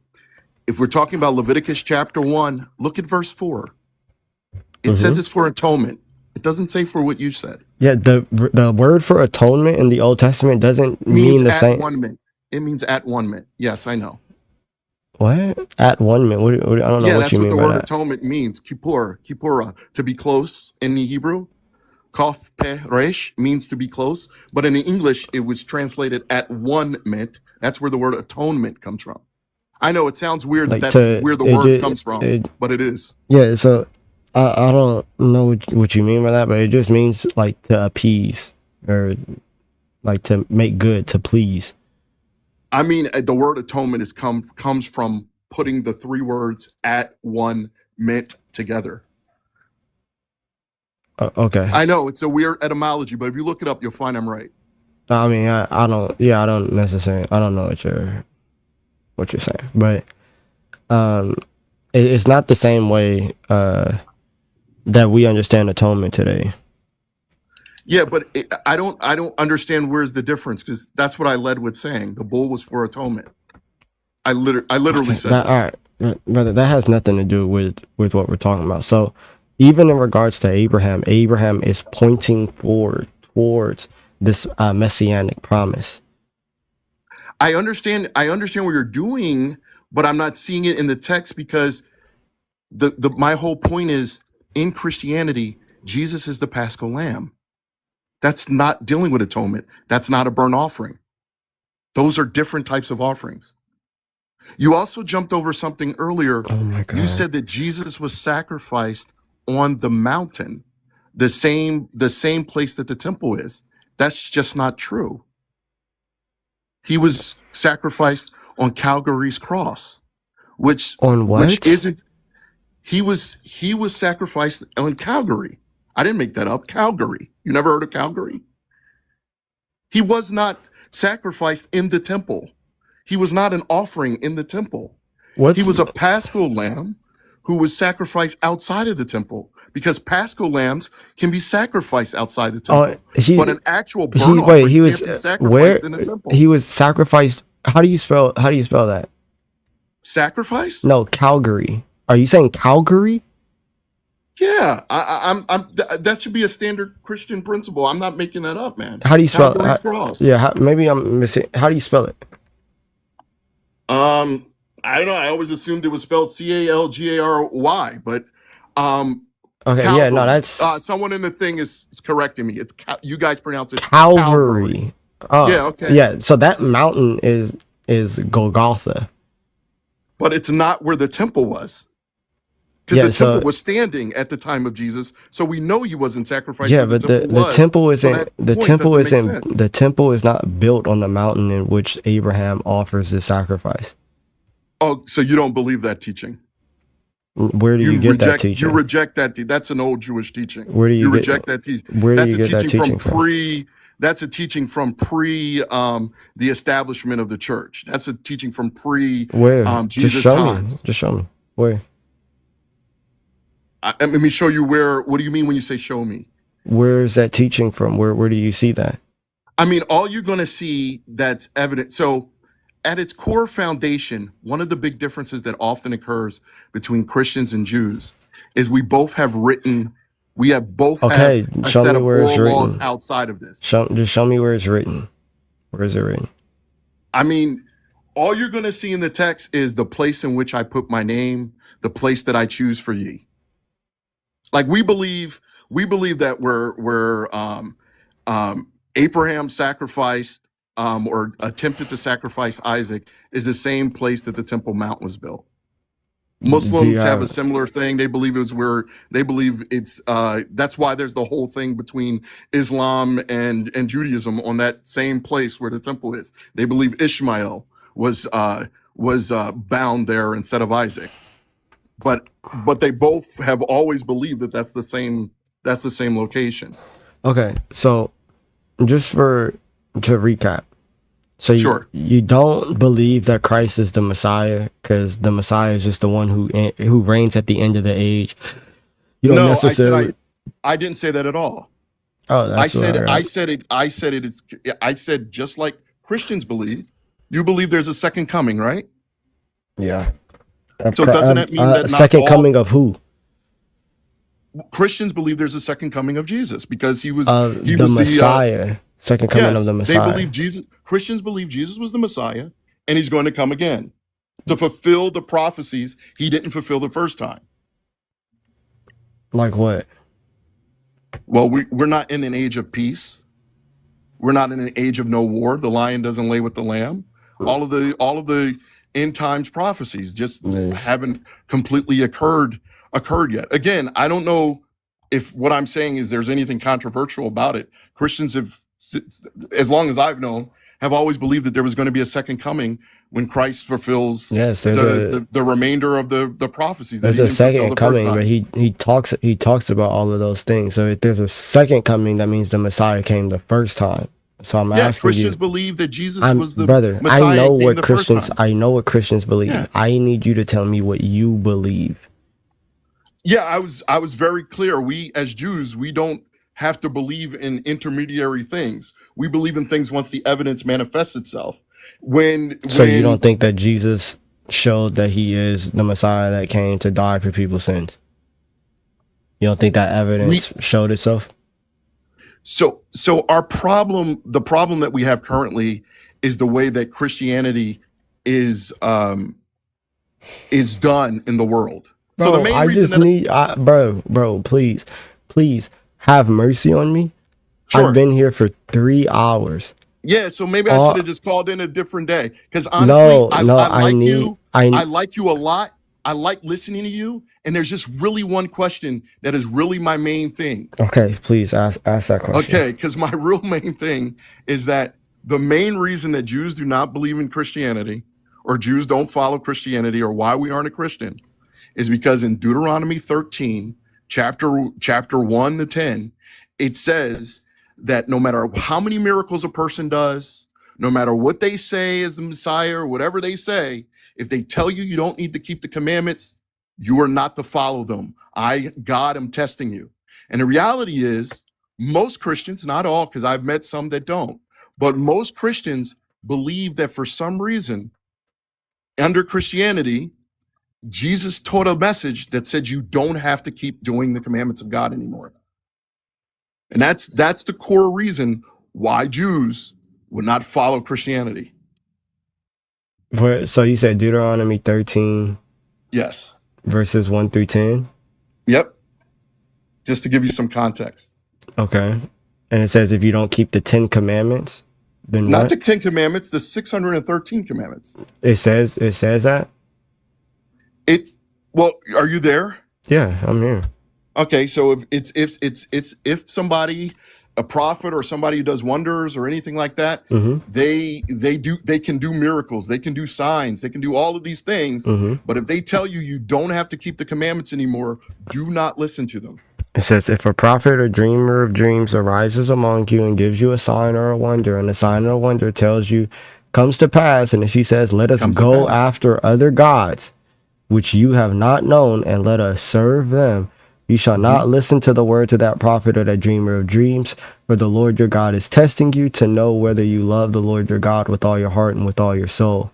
You shall walk after the Lord your God and fear him and keep his commandments and obey his voice, and you shall serve him and hold fast. But that prophet or dreamer of dreams shall be put to death, because he has taught you rebellion against your Lord and brought you out of the land of Egypt and redeemed you from the house of slavery, to make you leave the way in which the Lord your God commanded you to walk, so you shall purge the evil from your mind. Please tell me, where does it say that if this person comes and says you don't need to follow the commandments, then whatever you said? Because that's not what it just read. Because it says you shall walk. That's why I gave you all of the verses, so that you don't have to say I'm interpreting something or whatever. Yeah, I'm saying that's so. If a person, and obviously Christians hold to this, if a person were to come along, and Jesus never says don't follow the commandments. That's not what I it says. don't believe he does either. Yeah, he says the exact opposite. So that's not a reason as to why you don't follow That's not Christ. what I said, though. I'm saying, I but didn't that's say, yeah. I know didn't you're. say Jesus didn't. Whoa, just be clear. I don't reject anything about Jesus. So you believe that Jesus is God? Say it again. So you believe that Jesus is God? See, here's the thing. I don't believe the tenets of Christianity, but it doesn't mean I need to reject you. My point is very simple, very clear. Christianity today, and you can tell me I'm wrong because you didn't address my point. Do Christians believe you no longer have to follow the commandments of God, the Torah? Do Christians believe that Jews, not even non-Jews, do Christians believe that Jews that believe in Jesus as the Messiah no longer have to follow the Torah? Yeah, so there's some things in the Torah that are not able to even be kept because there's not even a temple. But Christianity does teach that, we're not supposed to hold to the types and shadows. The Torah was supposed to point us to our Savior. And then what Isaiah, the prophet Isaiah says, I don't know if you hold to Isaiah or not. I hold to the entire Tanakh, what we call the Tanakh. Cool. So the prophet Isaiah says that the Messiah, and the same with the Psalms, the Messiah is going to come and give his law. He is supposed to give his Torah, which is what Isaiah says. So when the Messiah comes and he gives his Torah, he doesn't say, oh, don't follow the 10 commandments, but we follow the Torah of the Messiah. So my question is, Christians are disciples of Jesus, right? You're supposed to be. Yes. So a disciple means to follow after the example of an individual. For example, did Jesus eat pork? It's not to follow the example of an individual, but to follow the teaching of said individual. So all you have to do is follow a person's teachings, and you don't have to walk the way that they walked? That's what following the teachings of said individual. Now, Jesus does things that obviously we don't like always have to do. So you're saying you can eat things that are strangled, things with blood, things offered unto idols? Well, you could eat things that like were declared unclean, the same way in which like Noah was able to eat those things. I don't have evidence that Noah was able to eat those things. You want me to show you? I'll show you. Say it again. I'll show you. It's fine. I think you jumped over what I said, No, and you got to the I'm actual saying that it's not. categories of animals. No, because you're Noah is you're not saying, able to eat blood. okay. I look, if you show me, I'm open to learning, but I don't recall Noah being able to eat blood. I believe him being restricted from eating blood. He was. What was he restricted from? Eating blood.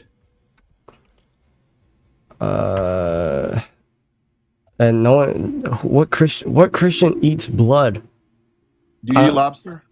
Do you eat lobster? Do I eat? Nah. Lobster, shrimp, those are killed with their blood in them. They aren't. They aren't. That's their blood. cooked. Their blood isn't removed. That's cooked. This is Genesis chapter 9. The fear and dread you shall of every beast and upon everything, every moving thing that lives shall be food for you. Continue. As I gave you the green plants, I give you everything, but do not eat the flesh with its life, that is the blood. So I think that's my point. What Christian is biting into the neck of an antelope? Or what Christian is biting into the thing that is living? I don't understand. But you see, you asked me. Are you making a claim? Are you making a claim? Even in the book of Acts, it doesn't say you shouldn't eat things that are strangled and the blood. No, I'm not making that. No, you asked me. You asked me. Did Jesus eat pork? Like a pig by itself is just unclean when it wasn't. Was one example. But it wasn't unclean for Noah. Yeah. Second, are you allowed to eat blood? Oh, so is pork just by itself unclean? No. Okay, so then why did you bring that up? I'm not in disagreement with you. Some people have a problem with pork. You might have been one of those people. I'm not one of those people. So you didn't have a problem with it. So then I went to, how about blood? Because that's directly from the no one's doing. I would have a problem if somebody was just eating blood, bro. If somebody's just taking bites out of animals that's living, bro, like yeah, bro, that's crazy.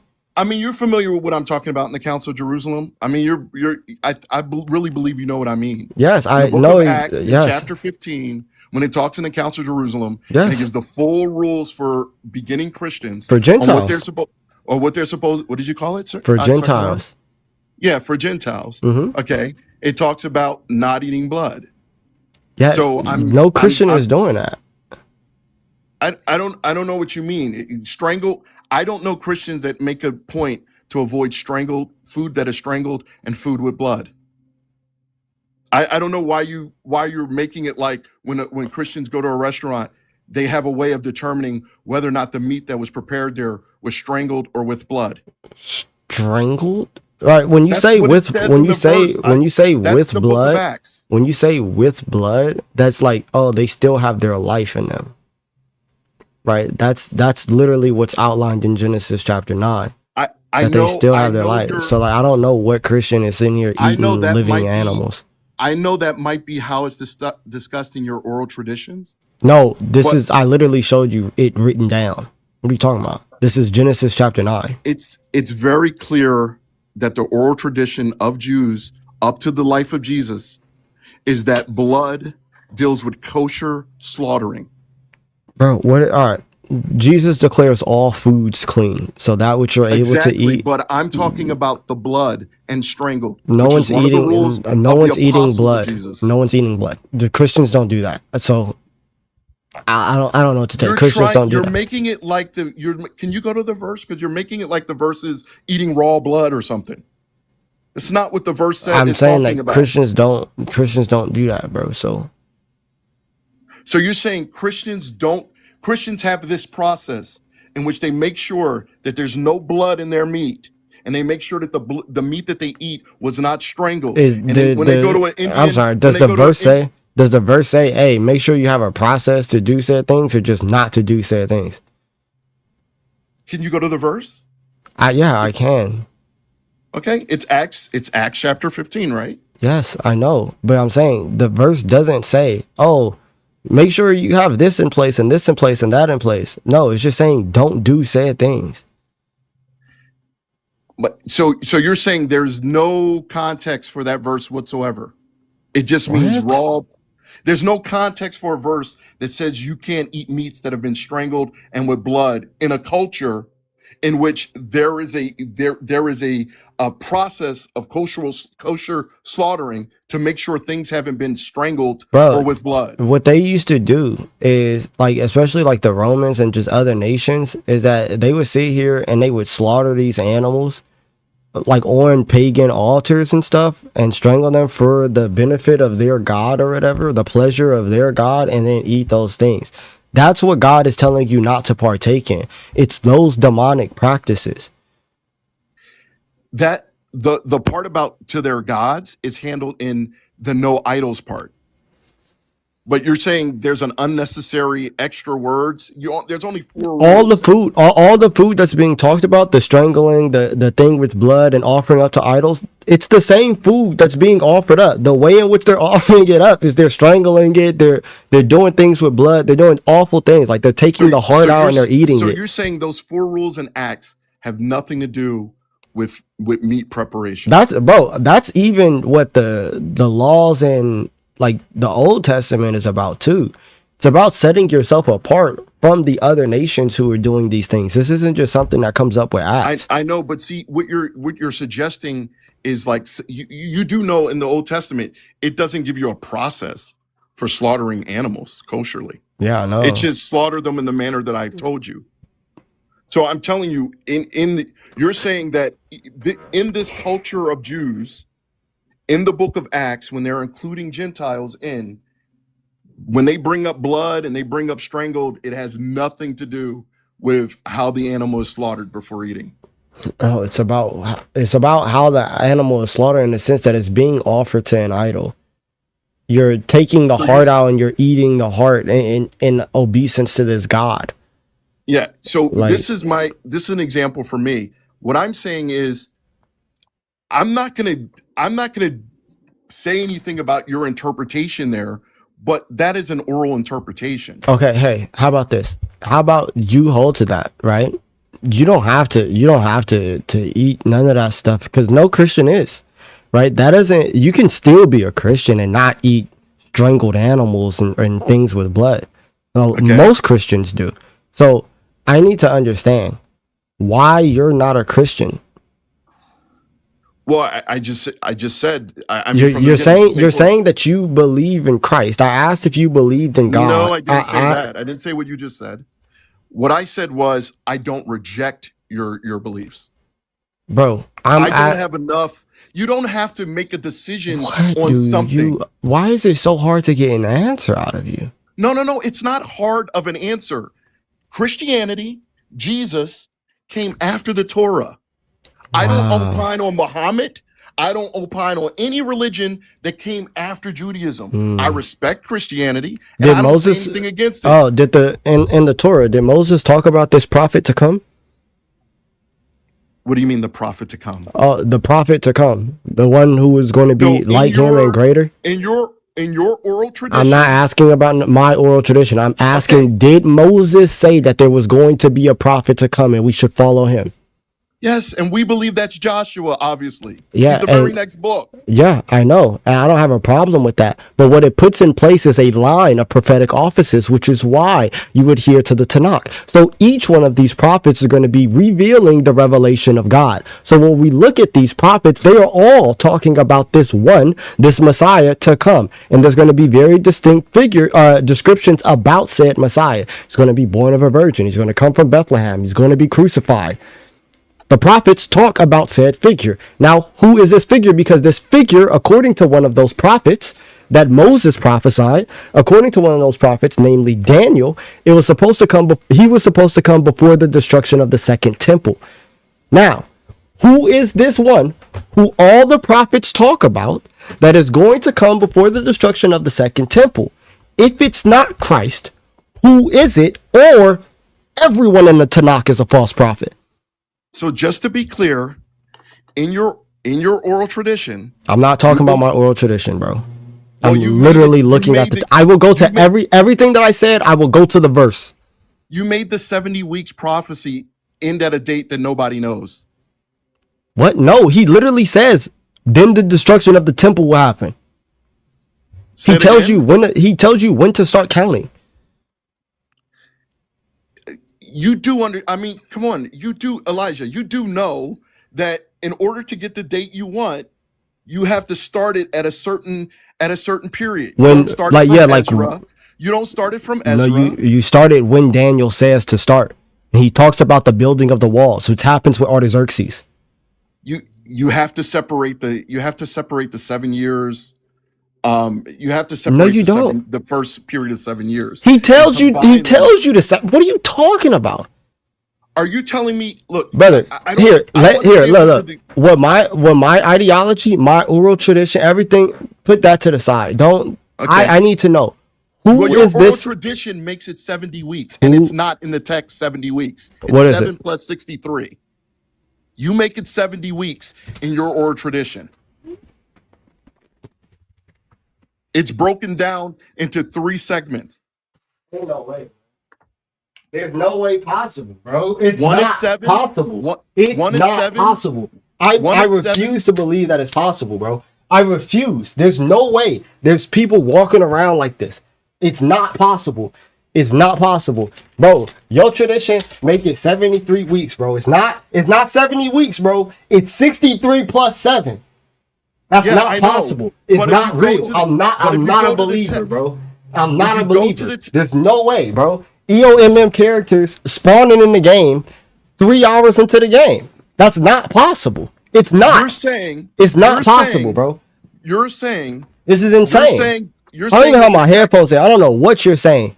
It is not, bro. Your people make it 70 weeks. That's your interpretation, bro. No, it's 7 not plus 70 63. weeks. That's It the is Christian 63 plus 7, bro. My If it's guy. 60 No. It's 7 My plus guy. 63. Like, bro, It's people 7 are plus encountering 63. these individuals. What They happened in the first full 7? blown, like, having What happened in the interactions first with 7 said years? individuals. I can't personally. I can't believe it. Personally, I can't believe it, bro. It's not 70 weeks. It's not 70 weeks, bro. Your people, like, we deceiving the masses. We deceive. And the thing that make me even more mad is Daniel straight up said 70. 70 weeks have been decreed for your people, bruh. It's literally, he said, bro, it's not your people say 70 weeks. It's not 70 weeks. It's 63 plus 7. 63 plus 7. Y'all do the math. Y'all do the math. 63 plus 7. Y'all saying 70 though. Lock in. Y'all deceive. 63. We saying 70 to make it line up, right? But it's not 70. It's 63 plus 7.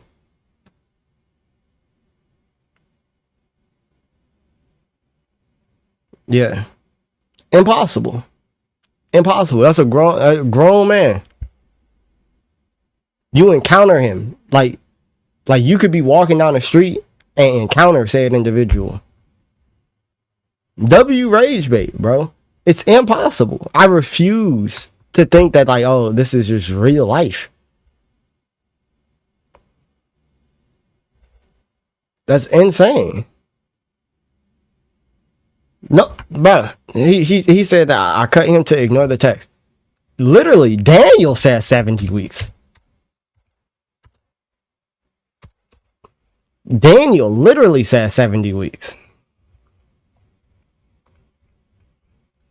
Like this is something, the timeline of 490 years.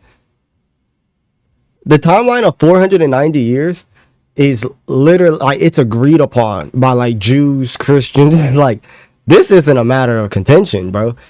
70 weeks are decreed for your people, right? To finish the transgression, put an end to sin, atone for iniquity, bring in everlasting righteousness, to seal both vision and prophet, and anoint the most holy place, right?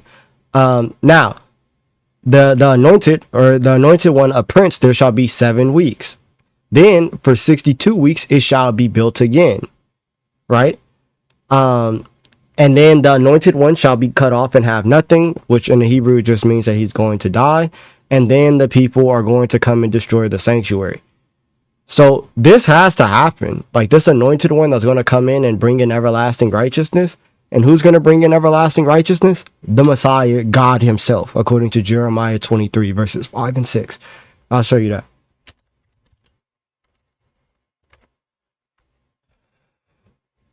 So, behold, the days are coming, declares the Lord, when I will raise up for David a righteous branch, the Messiah, and he shall reign as king and deal wisely and execute justice and righteousness in the land.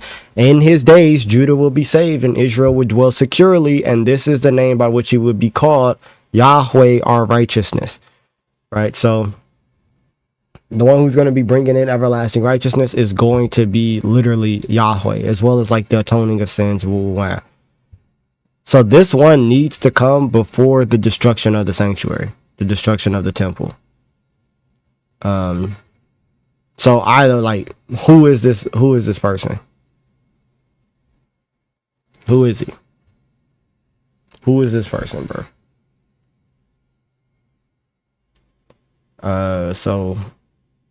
But you gotta remember, it's not 70 weeks, bro. It's 63 plus 7. So that's where we got it wrong.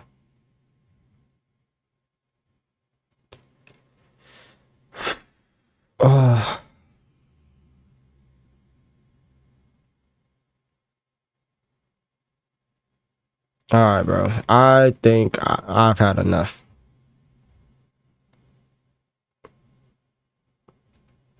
I've had enough, bro. I appreciate all of you guys. God bless you. I'm shocked that we had so many viewers today. If you don't follow me, follow me. I try to go live as often as I can. But God bless you. In the name of the Father, the Son, and the blessed Holy Spirit. I pray that all of you are well. God bless.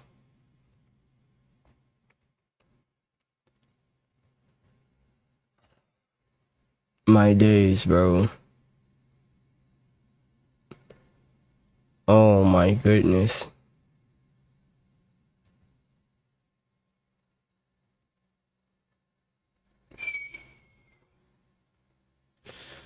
Whew. Okay. I appreciate all of you. 236 viewers total. I can't see how many likes, but if you guys are in here, I hope that you guys like the live. Bro, we talked. Yosef, we talked for... Here, I can see you right now. I hope. We talked for about 30 minutes, Yosef. Or Yusuf. I tried to have a civil conversation. For some reason, you continue to just want to talk about Christianity when I'm asking you precisely, what do you believe? I'm trying to know what you believe. Just be against Christianity for some reason. But I appreciate you guys. God bless you. Appreciate y'all who was popping in and out. I know LA Apologetics was in and out because he a mod on Nick Live. Nick had 330 something viewers in YouTube. That's a blessing. God bless you guys, man. In the name of the Father, the Son, and the blessed Holy Spirit.